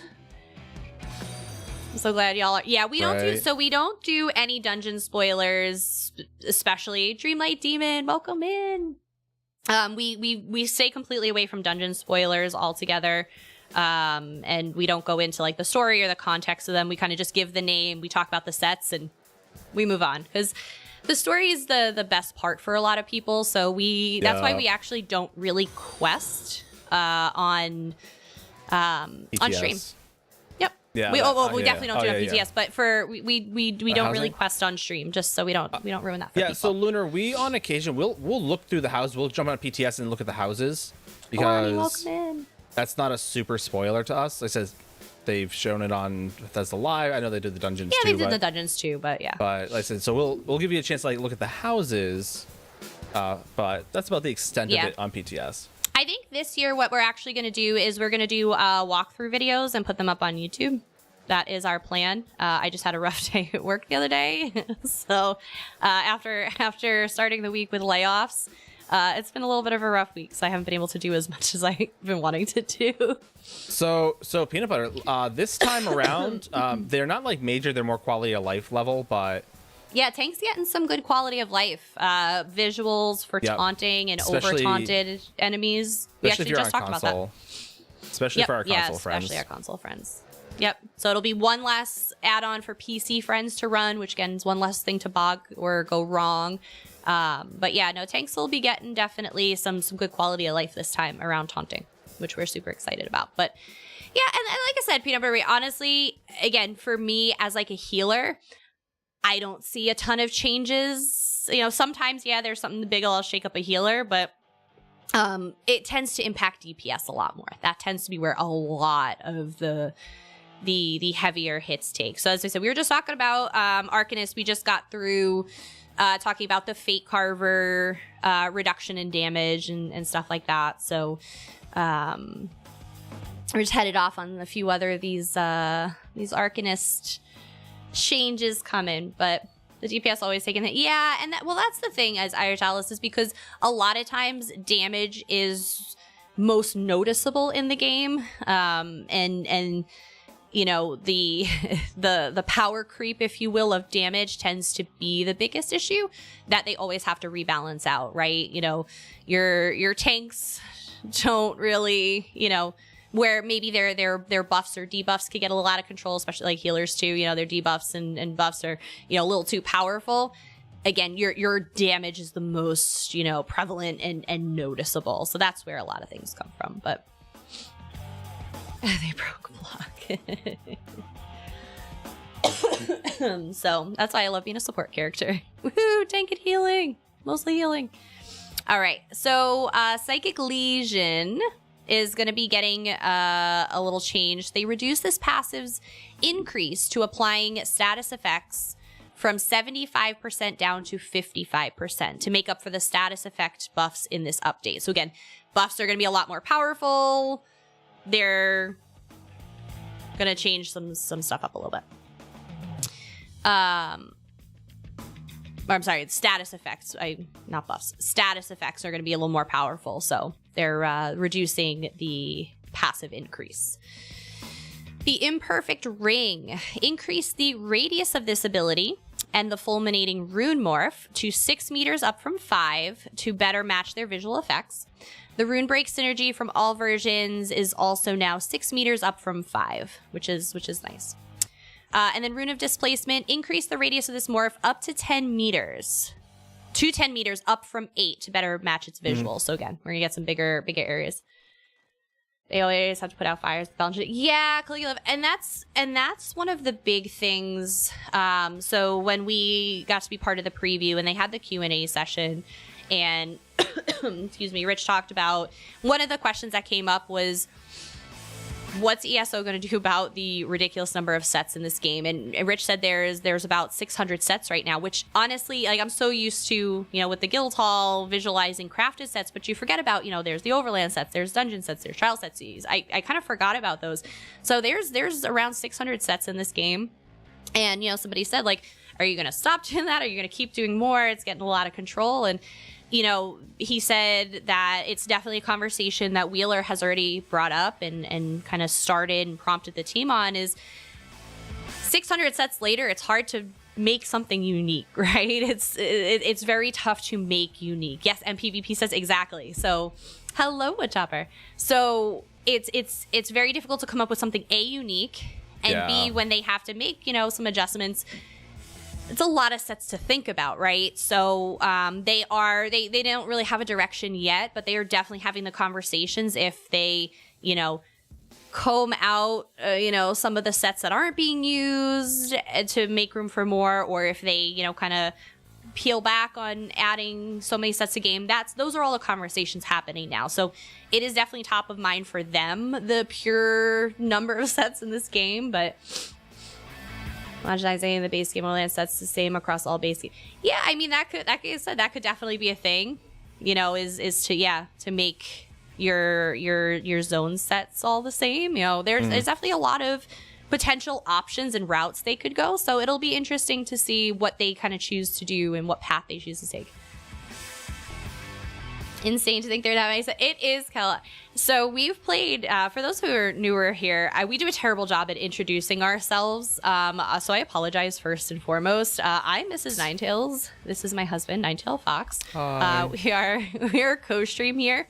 Patch notes nights, I don't stop talking. So Nine just kind of exists and I appreciate him for it. But we've been day one ESO players. Nine actually got to participate in beta, so we've seen this game from the very beginning, from the turbulent times to the amazing times and everything in between. But honestly, even us like seeing this and being like, wow, 600, like we've been playing this game since day one and it didn't even dawn on us that 10 years worth of sets equates to about 600. Like, it's crazy. Hello, Paul, so nice to meet you.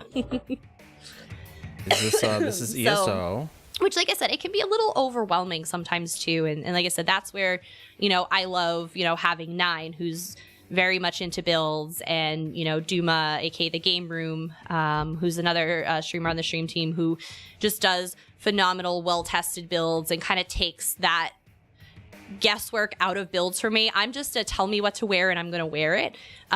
So like I said, to have people like that, and Yiki does builds, and to have some really close creator friends that you can have these conversations with takes a lot of the intimidation out of it. The first beta's been 10.5 years. Yeah, it has. Like, it's wild. It's so wild to think it's been that long, and this game has been part of my life for longer than some of the things I've done over the years. Like, it's crazy. Like, it's so crazy. ESO was the first couple thing we did. So Nine and I had a couple of months. We started dating a couple of months before ESO launched in 2014, April 2014. We started dating a couple months before that. And this was kind of like the first thing we like pre-purchased together. So we've been ESOing as long as we've been together, and it's wild. That's honestly how we remember how long we've been together. Because I'm like, how old's ESO? I know how old ESO is before I know how long Nine and I have been together. And don't worry, that's a mutual thing. Neither one of us can remember.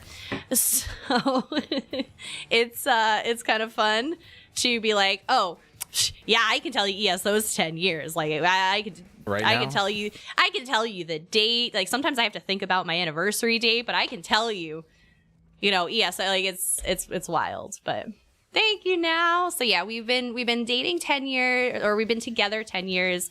Actually the 4th, February 4th is going to be our 8-year official legal anniversary. We had gotten married legally with the marriage certificate just before Nine Head went on his last deployment. Right, conductor? So we did like the, ceremony, all that fun stuff after he got home a year later. But so technically, like my legal time married will be this Sunday. That's it'll be why 8 years. 8 years for us. That's why ESO's not allowed to go anywhere, because otherwise we will forget. We'll lose track. So soon, so cool. Yeah. Yeah. Honestly, it made sense for us because we knew we were getting married. Like, there was no question that we were getting married. He had proposed in November because he left for his deployment in like March. We got engaged in November, and I looked at him and I'm like, listen, we know we're going to get married, right? Like, that's not a question that's ever been a question. Well, funny story. It was a question at one point. It actually was a question at one point. I questioned him if he was going to marry me or not. But anyway, it was, we knew we were going to get married after we were engaged. I knew we were going to get married. So I'm like, listen, it was more pay. I got access to benefits, to like healthcare benefits. And obviously, if something happened, I would be his point of contact, and I wouldn't have to like go through his mom and all that stuff. And, because they don't recognize fiancés in the military. It's not a thing. So I was just like, it made more sense. The story, I know some of y'all know our story, which is just as messed up as we are, but yeah, we definitely we're just like, we're gonna get more money out of it, better benefits, so let's just sign the certificate, then we'll do all the stuff later. It is quite the story. Yes, that was when I officially got my rank as an E5.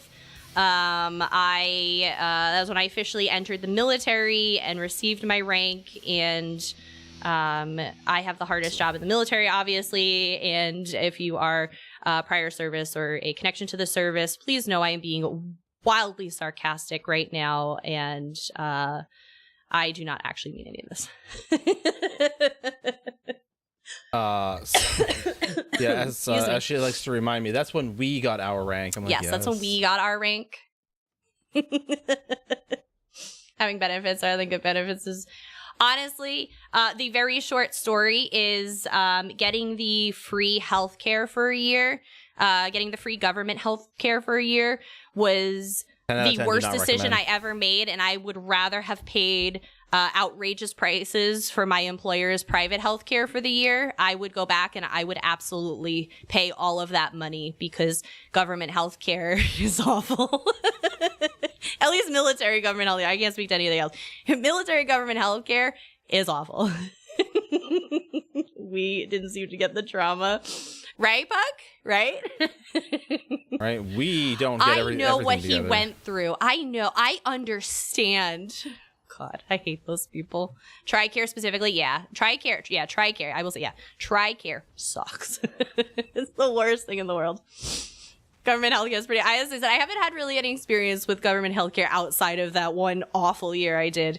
I know I told the story last time. Very short story is I was actively bleeding. My ear was bleeding on my desk at work the one day from an ear infection, and I called the doctor that TRICARE had assigned me. And the doctor said, "No more TRICARE."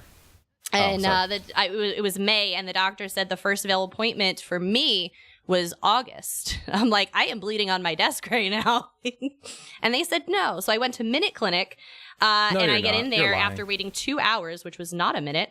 I waited 2 hours for them to tell me, oh, we don't take TRICARE. We're not going to help you. I cried. It was the worst. Can't they just tell us to kill ourselves for a minor? Oh my God. Yeah, I've heard some horror stories. Cookie Love. I mean, you want to pay extras, and I'm sorry for leaving, right? I would have taken private, awful healthcare back over TRICARE. It was so bad. Back alley experiments, basically. Yeah, as I said, I've heard some pretty terrible stories. So, but hey, sometimes some people love it, Deadpool. Some people don't. Sometimes you play like Deadpool. All right, so as far as these patch notes go, so curative rune forms is another one that got a little change. Apocryphal Gate and Passage Between Worlds specifically. They fixed an issue where the Morph synergy could be activated in some situations where it should not have. And then Arcanist Domain, Zena's Empowering Disc, fixed an issue where the buffs granted by this ability would be removed from allies if the caster of the ability died. Okay, so they just got some fixes. Just some fixes. TRICARE is their malpractice insurance when they're young, right? Like, oh my God, it was the worst year of my life.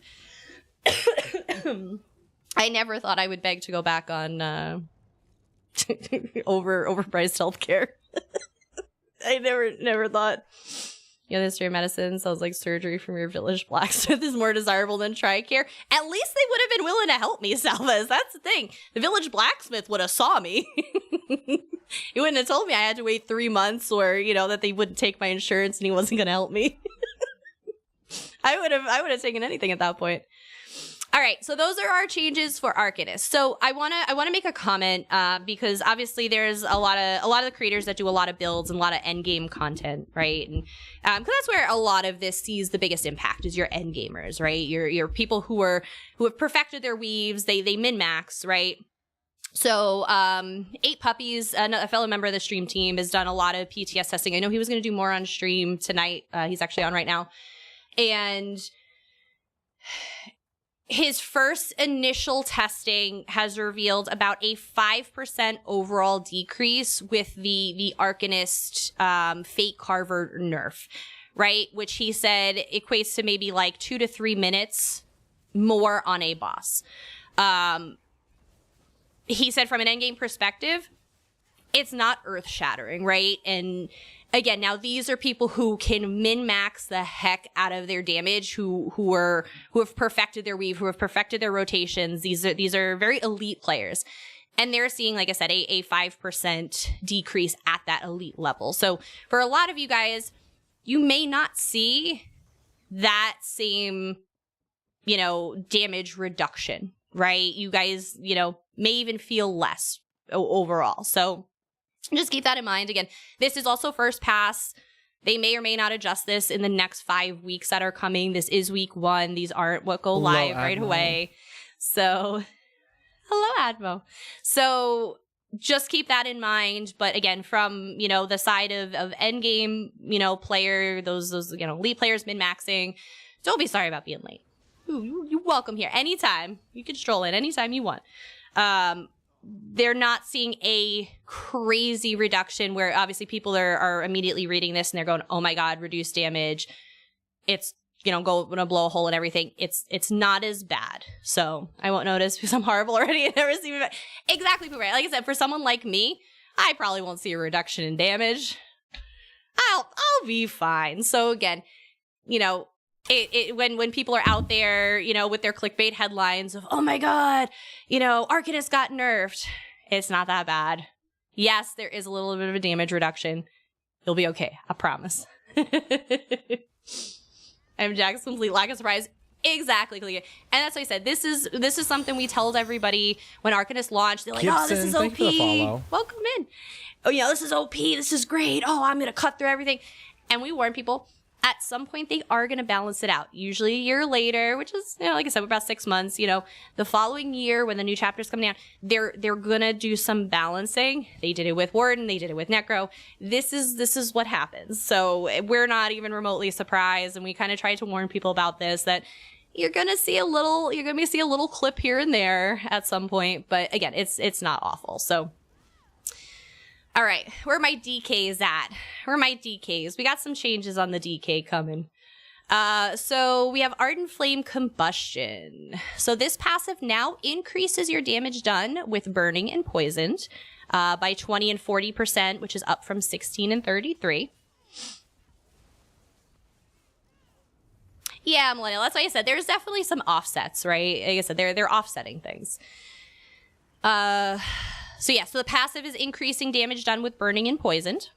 And then this passive now grants 1,000 mag and stam whenever you apply burning or poisoned, rather than granting mag for burning and stam for poison. So again, it's basically a little more of that hybridization that we're seeing, right? Hey, you can get a little of both, right?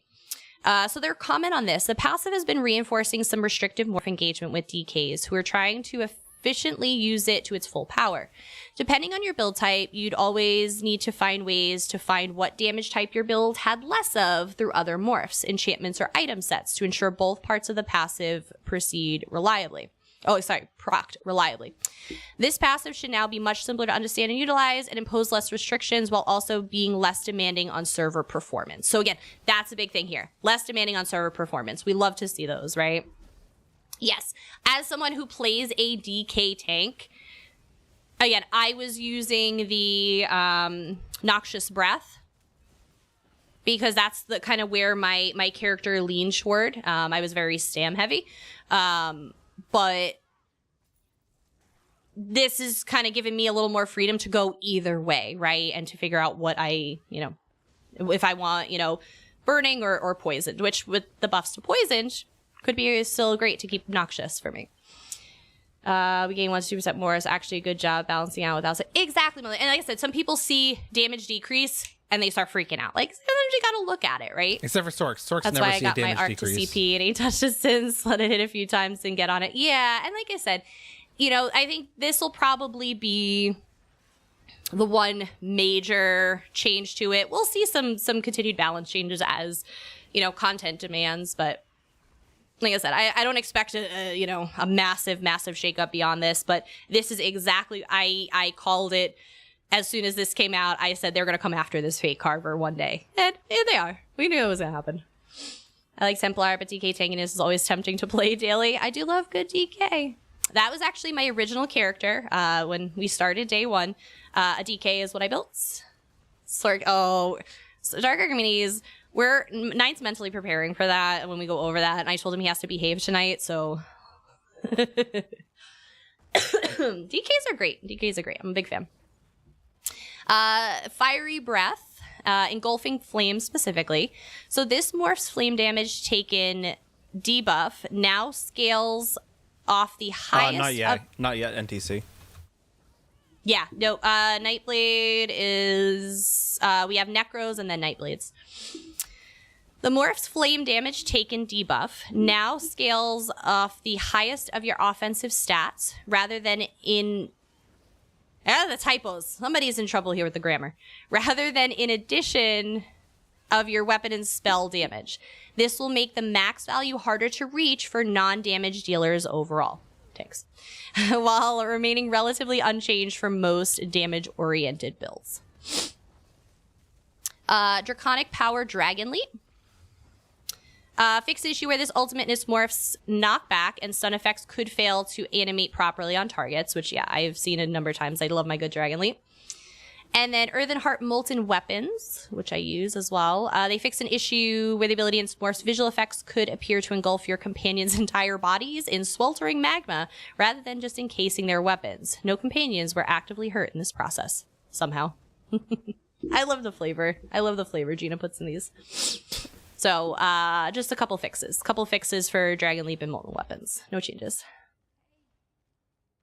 Rename my running GK is so offended because someone report. People need to get a life. People need to get a grip.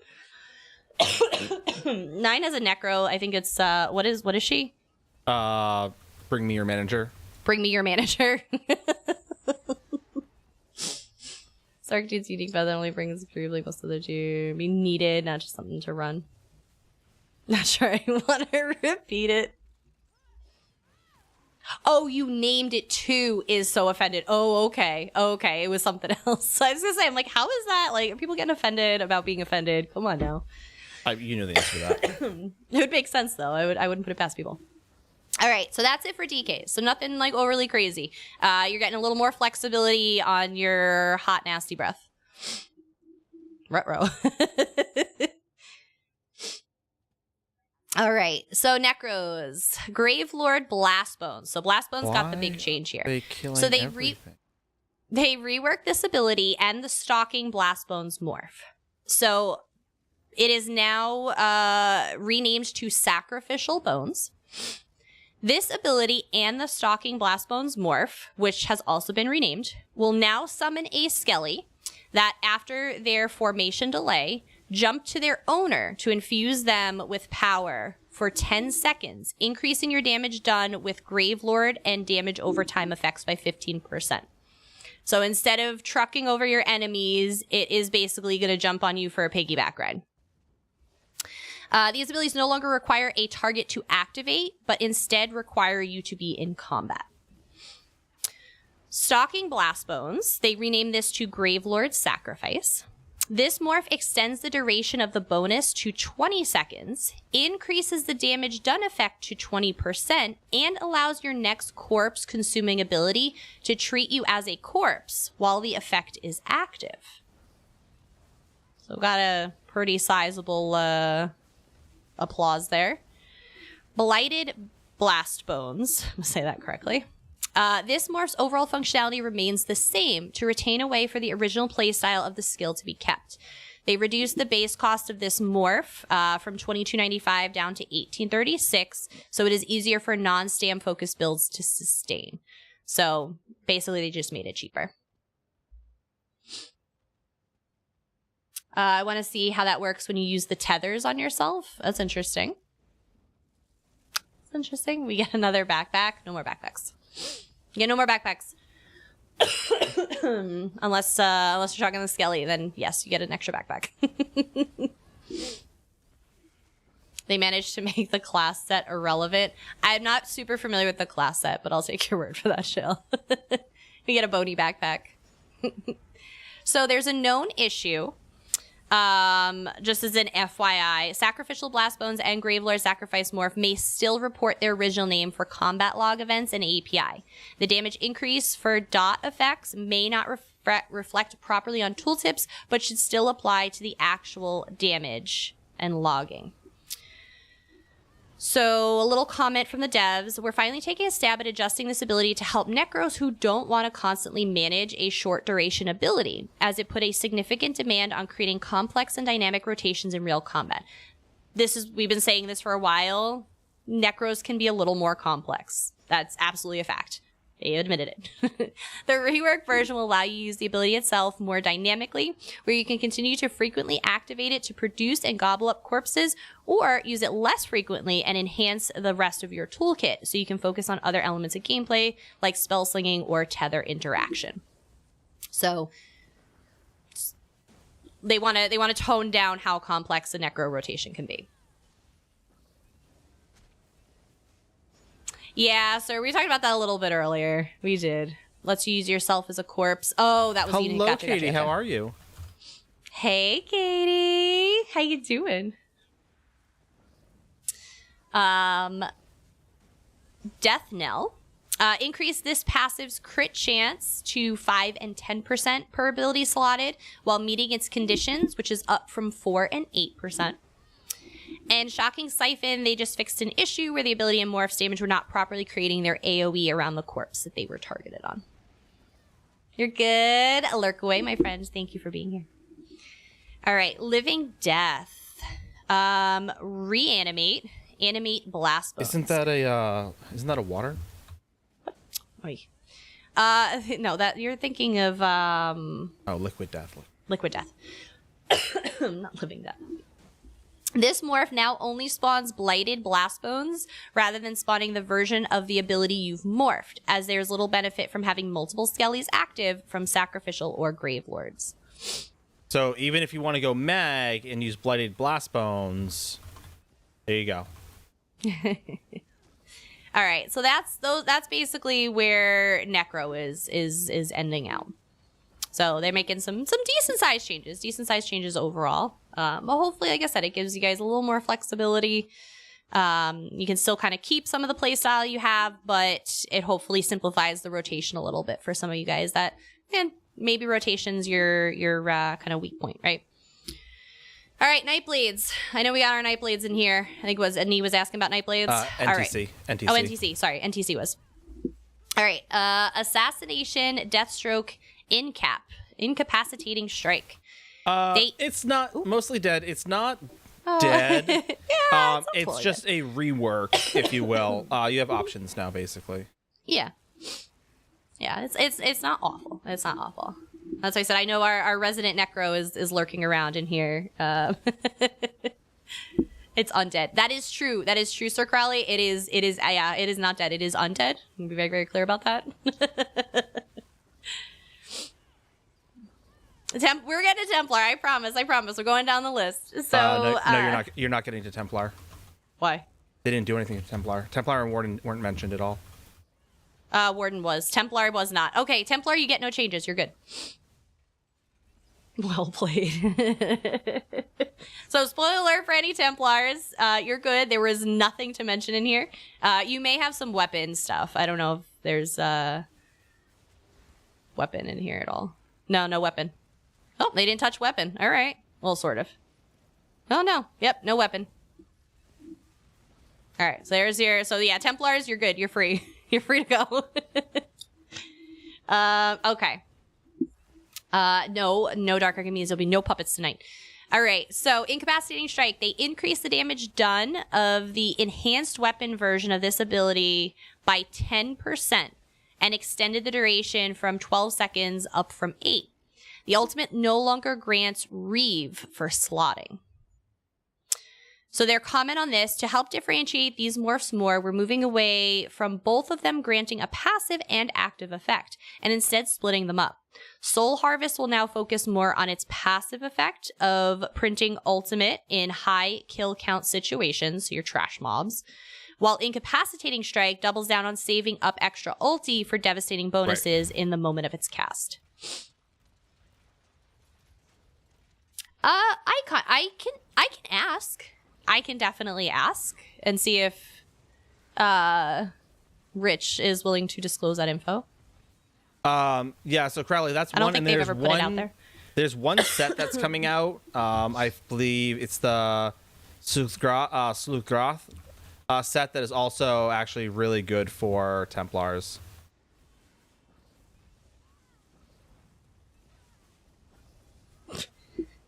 Oh, Yicky. I love Yicky. Okay. So, Soul Harvest Morph. This morph slotted bonus now persists through bar swap. This is an FYI. Which set? The Sleuthgroth. Hold on, I can get to the right name for it. It's one of the new sets coming out. Let me find it. Sluthrug's Hunger. That's the one. It's a Stam medium recovery, set. weapon and spell damage, offensive penetration. Yeah. Healing yourself or an ally makes your target blood hungry for 3 seconds. Dealing direct damage to an enemy makes them bloodied for 3 seconds. Bloodied enemies take 4% more damage from and deal 4% less damage to blood hungry targets. That is coming from the Oathsworn Pit. That's one of the new dungeons. So since Templar jabs are basically the only skill they have, because why should they have any of the other skills affected? Jabs. It's a direct damage skill, so... Templar in a real bad place. Little ads here and there might buff without the need for class to be targeted. No, it's not in a real bad place. But if you listen, once we get to, if you look at some of the stuff that they do for some of the other classes, is Templar is a one-trick pony, and what they did, especially once we get to Sork, you'll understand what I'm talking about. Is Sorks are a one-trick pony too, but they specifically went out of their way to overhaul the Sork, so now it's not a one-trick pony. And Templars still only have one, basically go-to for DPS. So you're like, eh. You wish they didn't look like someone hitting them with a broom. All right, Shadow Veiled Strike Concealed Weapon. This morph now deals 10% increased damage at all times and deals an additional 10% damage for 15 seconds after leaving stealth or invisibility, rather than granting major berserk. This morph's minor expedition and conditional requirement now persists through bar swap. So their comment was, based on much of the feedback we've seen with this morph's many iterations, we're moving forward with the bonuses that focuses on the ability itself to ensure it offers a stark and effective bonus, rather than complicating bonus that makes the ability feel more like a management skill. And then Siphoning, Cripple, Debilitate. This morph now increases the chance of applying the overcharge status effect to 15%, rather than guaranteeing its application each tick, now that overcharge does considerably more damage. They're just trying to balance that out. Happy Wednesday, Mrs. D. Get out of my kitchen, shoves the broom at them. Not a problem, Growly. Not a problem. Excuse me. No puppets, Lunar. Don't encourage it. Siphoning Strikes. Rework this ability in its morphs to be simpler to use while making their resource recovery more engaging. When activated, the ability will instantly drain 4,000 health to restore 2,000 mag and stam. When the ability is slotted on either bar, any damage you deal will heal you for 1250, up to once every second. So Leeching Strikes, this morph now increases the passive healing done to 1,800 health. Whenever the heal activates, it reduces the cost of your next Leeching Strike by 10%, stacking up to 10 times. The cost reduction lasts until consumed, your character dies, or you rezone. Welcome on in. Siphoning Attacks. This morph now increases the resources restored to 2,600 mag and stam. Whenever the heal activates, it also restores 200 mag and stam. So the Nightblade class has long been limited in its overall performance by how well the player can utilize light and heavy attacks between each ability, making it very difficult for many players and build types. In efforts to ease back some of this demand, we're moving forward with a rework to their primary sustain tool to be more usable by any build or player. Rather than needing to constantly activate the ability to be eligible to heal when you properly weave, it now passively heals you anytime you deal damage, simply for having it slotted. The resource portion of the ability is now granted at the base level of the skill, rather than in the morphs, and no longer grants exclusive resources, but it does come at a risky cost of health. As we mentioned, it was 4,000, which we hope the passive healing helps lessen the risk of engaging with. Additionally, the morphs now focus on different aspects of the skill, where Leeching Strikes focuses on raw healing and reducing the risk of activation, while Siphoning Attacks double down on resource recovery by adding a passive recovery option and increasing the rewards of its activation. So for my friends that don't have their ability, their weave down pat, a lot of these changes are here to help you, still be competitive without having to, really, master your weave overall. So yes, if you get your weaving down, then it's definitely less of a problem. Yeah, this is a good kind of like Templar. Let me do this real quick, man. So I'm gonna interrupt you real quick. Yeah. I'm gonna grab more water while you're doing this. All right, cool. And we have a 3, 2, 1, go. Boom! Irish Alice. We'll do more crown crates. For you guys, again, for your patience while we read patch notes. And as always, our Crown Store giveaways are all regions, all platforms. So no matter where you play, we got you. Yup. But you do have to be here. Irish Alice. You do. Irish Alice, come back. So mainly because, one, there's a high probability that y'all have already gotten your Ouroboros crate from your drops, so I can't give you that anymore. But I can give you crown crates. Those I still have.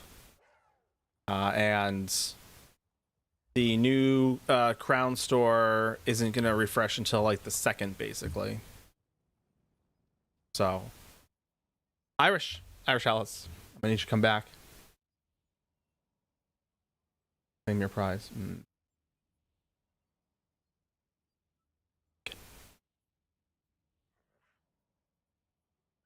Bright shadows, exactly.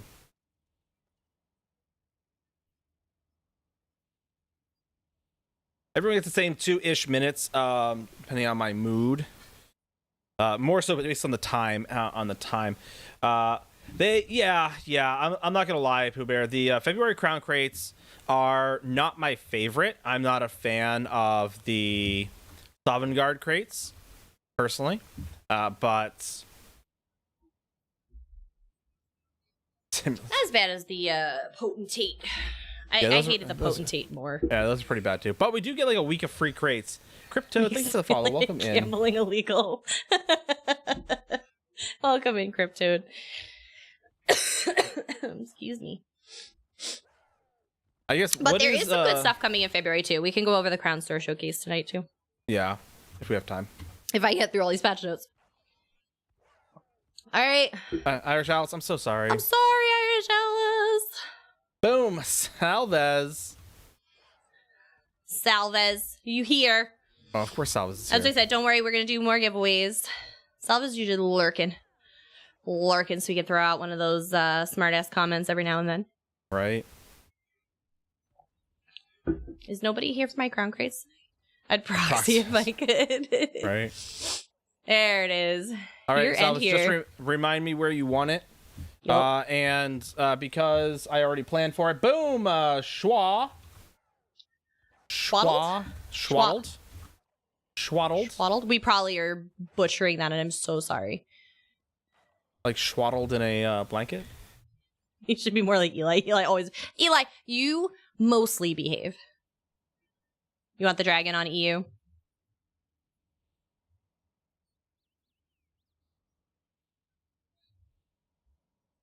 Yay! Schwaddled is here. Same thing, Schwaddled. And if we're saying that horribly wrong, let us know.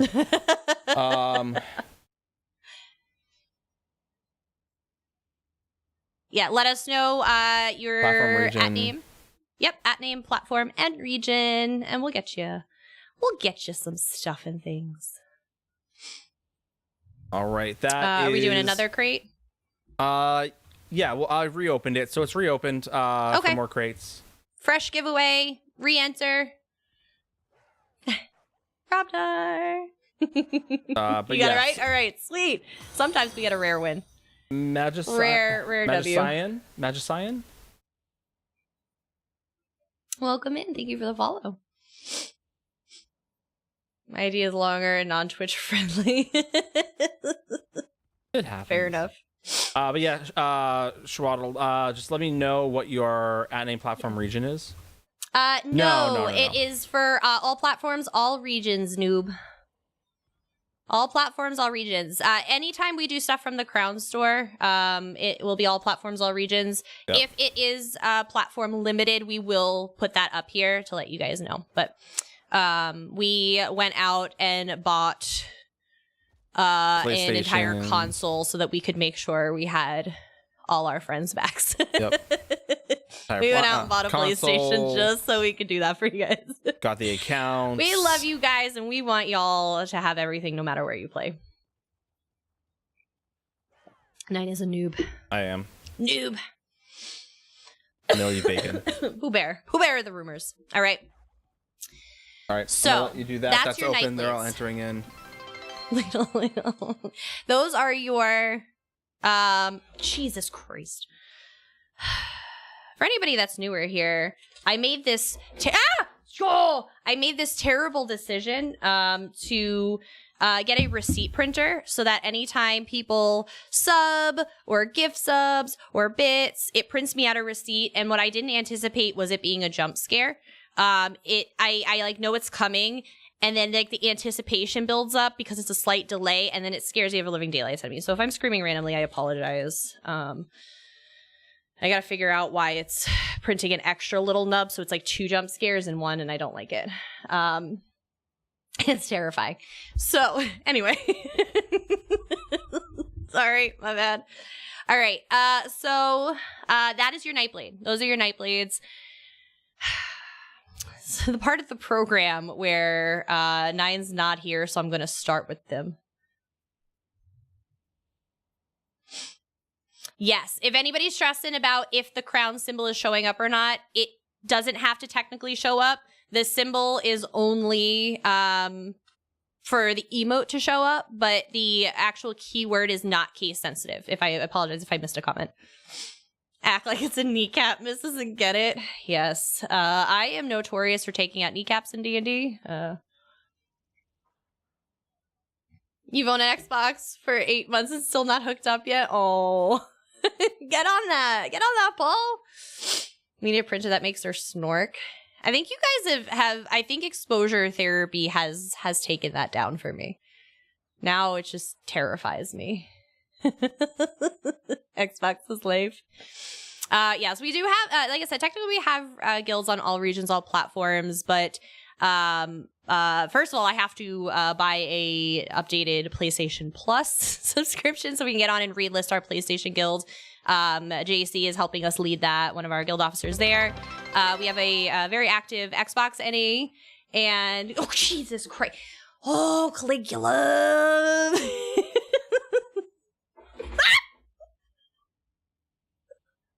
I know it always comes second, and I still get scared. Oh, anyway. I'm so sorry, guys. I forgot what I was saying. What was I saying? I just lost my whole train of thought. Do you prefer Callie? Do you prefer Callie? My saying your whole name that you don't want me to say, please let me know. And I guess this goes for anybody. If we're pronouncing your name wrong or you guys would like something different, please let us know. Lunar Proxy. I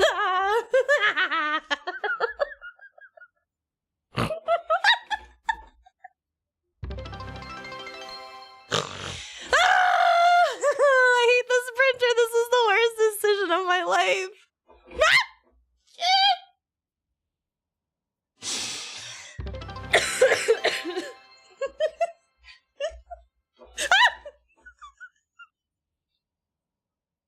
This is what we're gonna do now. We're gonna torment them. Stop! I don't understand why it's so. For those of you that weren't here earlier, it prints my little slip, and then it prints this extra. This little extra one is not supposed to print, and I don't know why it's doing it. And it's tormenting me extra hard tonight, and I don't appreciate it. I don't appreciate it at all. It seems to be doing it with bits specifically. God, I'm gonna have a heart attack. My heart rate is like at 3 million. Don't forget about Friday. We're gonna have so much fun. Ah, jeez. For anybody that is, I'm pausing for ads. I'm pausing for ads. Don't worry. Unless you want to see me tormented, that I cannot because I can't even type right now. What am I saying? Pausing for ads, just in case anybody's worried. So, for anybody that is around on Friday, we are celebrating our 2-year partner anniversary. Actually, today is our real. Is either today or yesterday is our real partner anniversary. We are officially 2 years partnered. 4 years on the platform total. As will work. And so we are celebrating on Friday. Nine's back. Nine, if you want to pull up the thing. Fart scare boo. What? Jesus. Freaking. This is the worst thing ever. Thank you, Stormel. Aww. Yeah, so this is what it is. So yes, we are doing, there's 2 big parts to this. We are going to be doing a biddy war to celebrate our partner anniversary. And with these biddies, every time you cheer, you will let us know if you are Team 9 or if you are Team Misses. At the end of the evening, somebody will emerge victorious and somebody will not. Loser will be doing a snow bear plunge.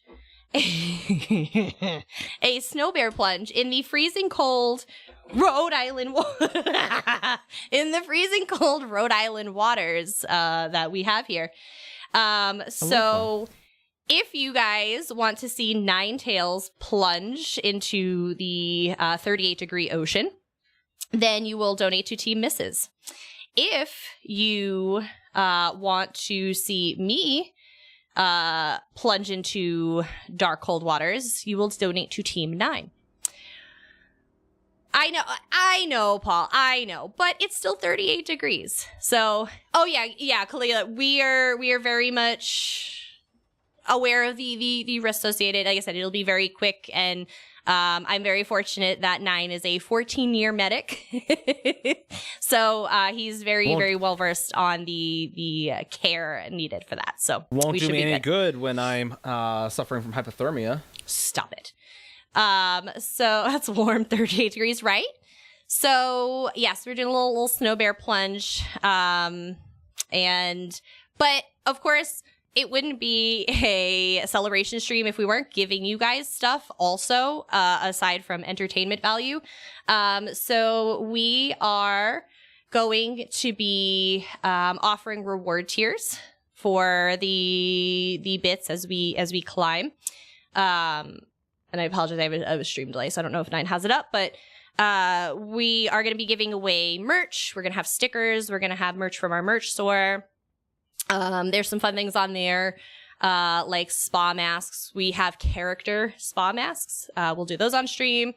You may or may not make me eat a salad. For those of you that are newer here, salads are horrifying for me. Vegetables, my 3-year-old eats more than I do, so please don't make me eat a salad.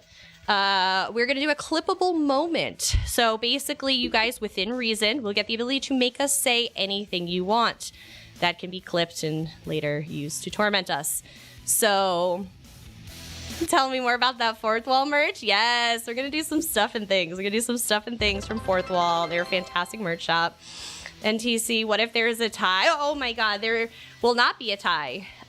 Because at the end of the night, we will have to rock, paper, we'll have to rock, paper, scissors, or do something to break said tie. But it'll also depend, because sometimes y'all try and do ties, but there's stream delay and people don't get their cheers in at the very last minute, because at midnight, it cuts off at midnight. That is it. So, no, we will not both be jumping. We need plush boxes. Pooh Bear, we've actually looked into them. They're a little pricier than we think people would be able to do. Plus, I have to order 300 in advance. So, I don't think I have 300 people wanting them. But like I said, we have some great stuff. We're going to give away Pink Torch Bug. There's going to be a mystery giveaway at 20,000 if we hit that. So, and 20,001. 20,001. My bad. Yeah, Callie, that's the biggest part. Yeah. That's the biggest part for us is, we have to buy 300. I'm like, I can't do that. So, but yeah, so that's what we're doing on Friday, just as a quick aside. But I'm going to jump back into these PTS patch notes. So we want to talk Sorks. I was going to do this before 9 got back from... Yes, it is. Yes, this salad will be eaten on stream, Millennial. I will. And then the polar plunge will actually happen on Saturday, the day after the stream. So we'll be doing that Friday. It'll happen on Saturday, and we will stream that polar plunge too. Doing could be better. Oh, well, big hugs, and I hope things get better. Pre-order would be a way. It would. Yeah, pre-orders would definitely be how we have to do it. It's just the odds of getting 300 pre-orders would be a little tough. They give a prototype. They don't get created until a certain amount are sold. As we said, if you happen to know what services they use, we're definitely interested. It's something we would love to do. It's just our community is not 300 plushies strong. Not at the moment. All right, so Sorcerer, Dark Magic Encase. This ability and its morphs now apply Major Maim to enemies for 10 seconds, in addition to attempting to immobilize them for 4 seconds, rather than only immobilizing enemies for 4 seconds and refunding magic if failed. They reduced the base cost from 43.20 to 40.50, so they made it a little cheaper. Note, the major maim does not require the target to be immobilized to apply. Am I sure about that? I don't know. I don't know if I'm sure about that. I'm not sure. It will not be anything. A Caesar salad. Why? Why are you hating on my Caesar salad? Restraining Prison. They renamed this morph to Vibrant Shroud. This ability now heals allies in the area with the same healing potency of Blessing of Protection, rather than attempting to immobilize enemies. Yes, Shadows. This morph will continue to apply Major Maim to enemies in the area for 10 seconds, and will also apply Minor Vitality to allies who were healed by the ability for 10 seconds. They also increased the cost from 40.50 to 48.60. Oh, I have a crying baby. Hold on.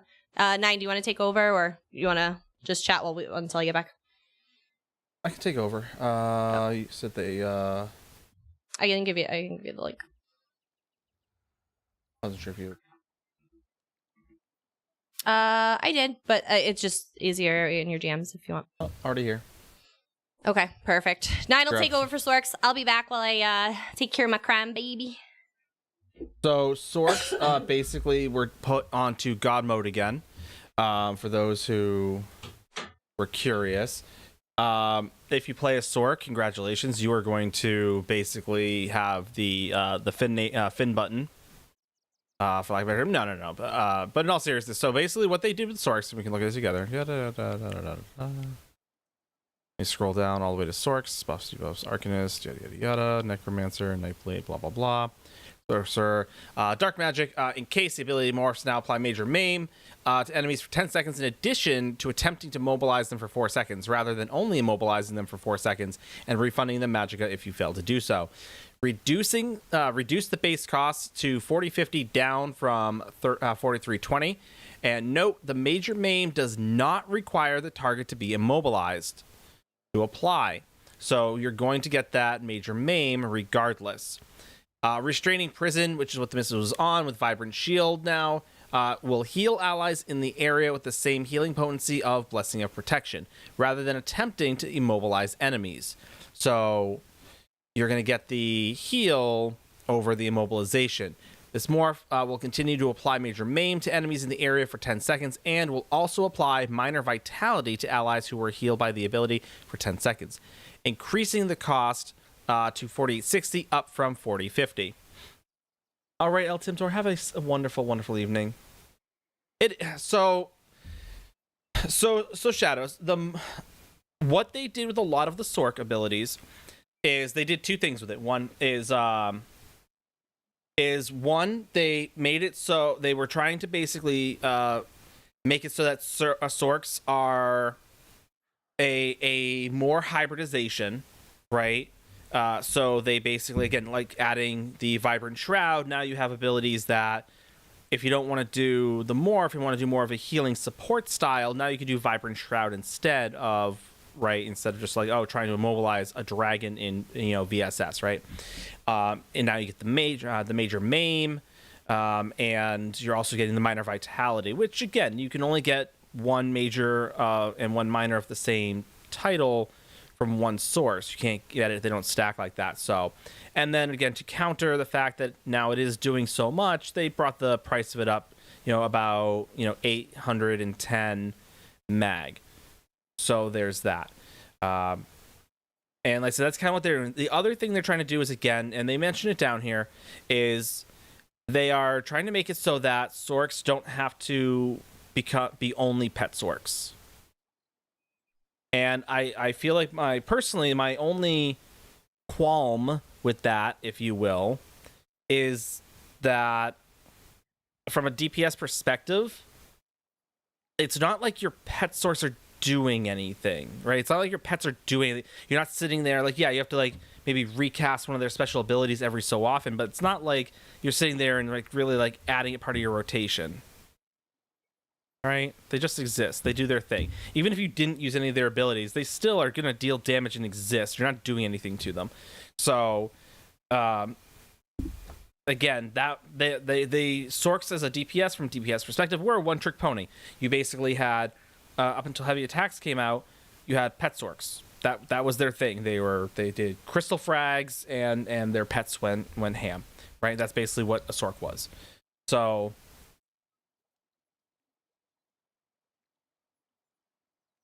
Main to them, and then vitality to your team plus heals. Yes. Yeah, absolutely. Like I said, there's definitely aspects to it that are definitely going to be great for PvP as well. So the next morph, the other morph, Shattering Prison, which is from Rune Prison, now becomes Shattering Spines. To avoid confusion with the Rune Prison naming convention, this morph's damage now happens after its own distinct effect timer ends, not completes. So rather than when the immobilize ends, this will allow the damage to apply to targets that were immune to the immobilization effect, and will also allow the ability to deal damage every time when cast, and increase the damage done by this morph by about 10% to make up for its delay. Developer note: we've gone back and made Encase a vastly more usable tool with less restrictions of where it can be used, similar to Aspect of Terror's adjustments from previous updates. In addition to this, we've corrected many of the shortcomings of the morphs by ensuring Shattering can be used more as a damage ability for AoE situations, while focusing on enabling more support behavior for sorcerers with the new Vibrant Shroud rework. Daedric Summoning. Conjured Ward. This ability has this ability in the Hardened Ward morph will now heal you for 15% of your max health or mag, if no pets were shielded by the abilities. Regenerative Ward. Hey, 9. This morph will now also heals you for 10% of your max health or mag, regardless of if a pet was affected by the shield or not. 9. Can we BRB? I need you to come upstairs. Yeah. All right, chat. Hang out. Thank you. Hang on, guys. Sorry. Oh, I gotta take that down before that is.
These were.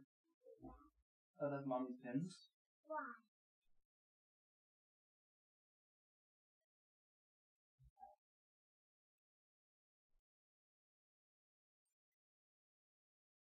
Or All right, can you guys hear me now? Can you hear me now? I'm walking in a house. Still muted. When we see it, oh, Daddy, don't touch it and look at it. Mm-hmm. Hey, Daddy, look, that's ribbon. It is. You're right. Yeah. Oh, Daddy, ribbon is my birthday. Hmm. Ribbon is my birthday. Yeah. Okay. We found goat. This river. Daddy, now.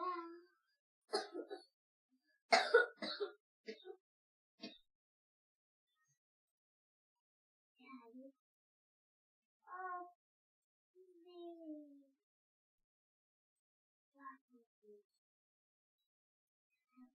This. Whoa! Daddy, look!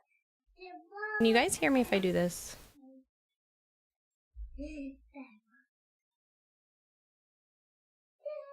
Can you guys? Okay. I apologize if the audio is not perfect. I don't know if I just effed up all his settings, but that's okay. So we are doing a urgent care telehealth visit. Little Fox has some hives and swelling, and Nine checked out his lungs, and they are a little wheezy.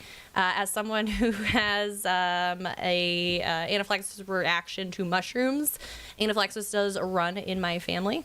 Yeah, you guys can see it from there. Yeah, you can see it on his face. He's starting to scratch his stomach and stuff. So we are going to do the telehealth visit. We don't want to keep you guys like totally like in limbo here, so we're gonna raid off a little early tonight. I am gonna pull this giveaway quick though, and for allergic reaction ogre, we believe it's a little allergic reaction, so nothing changed with his diet. It's all the same stuff we've eaten.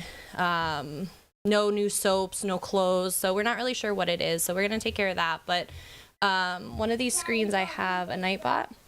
We're gonna pull a 4-pack of crown crates just since we held you guys hostage a little while. Let me figure out where his Nightbot is. So last chance to get in on the giveaway. We're gonna pull this. We're gonna raid out. Yes, kids are far more important than the stream, but like I said, we do apologize that we're kind of suddenly taken off here. But yes, all regions, all platforms. Mrs. T, that is why he is doing this right now, because he's my doctor man, brings out all his tools. Like I said, he knows what he's doing, thank God. So health stuff, I always defer to him. So we're gonna try the urgent care, see what they say. If they feel we need to go into the emergency room, given he's 3, then we'll do that. But I always worry about my baby. The reason I worry so much is because I have allergies. I have life-ending allergies, so that's why I get a little nervous with allergies, because again, he's 3, we're just discovering stuff. So we're gonna pull this giveaway. Whoever wins, please just DM 9 with the @name platform region. We'll get back to you guys with the crown crates, but we'll do a 4-pack, and we'll send you off to someone wonderful tonight. So all right. I'll give you guys a second for any delay we may have. See who's on while we're waiting. See who's on. So, but yes, that is, you can obviously see my son as my little 3-year-old baby. A little baby. So, all right. We're gonna roll this. Let me find my Nightbot again. Ready, set, go! Demon Cat! I know Demon Cat's here somewhere because I just saw them. Perfect. Demon Cat, you've been here long enough. You know what to do.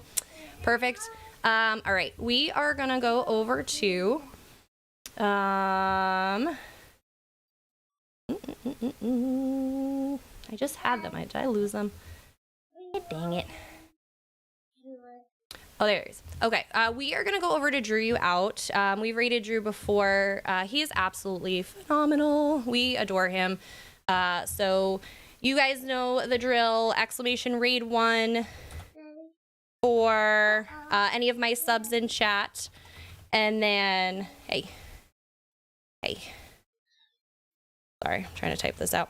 And then raid 2, copy and paste that. Those are your raid commands for this evening. We're going to get this raid started. Go over to Drew You Out. Again, give them all the love. They also run a lot with Jimmy, JJ Shabadoo as well, so you may have seen them around there. But fantastic. They play on both PC and Xbox, so it's on a little late. Usually he's on pretty late, Stormelf. Usually we see him after our streams. So with that being said, we hope you guys have a fantastic night. Again, apologies on ending early. We'll keep you updated with what's going on with Lil Fox. We'll let you know what's happening. But thank you guys for your patience tonight. And we'll see you guys on Friday for partner anniversary, provided nothing crazy is going on. So we love you guys. You have a fantastic night. I am going to raid and run. I'm probably not going to stick around to say hi, so please let Drew know what's going on. Send him our best. We'd appreciate that. And we'll get that going. So good night. Love you guys. Let me find my end button here.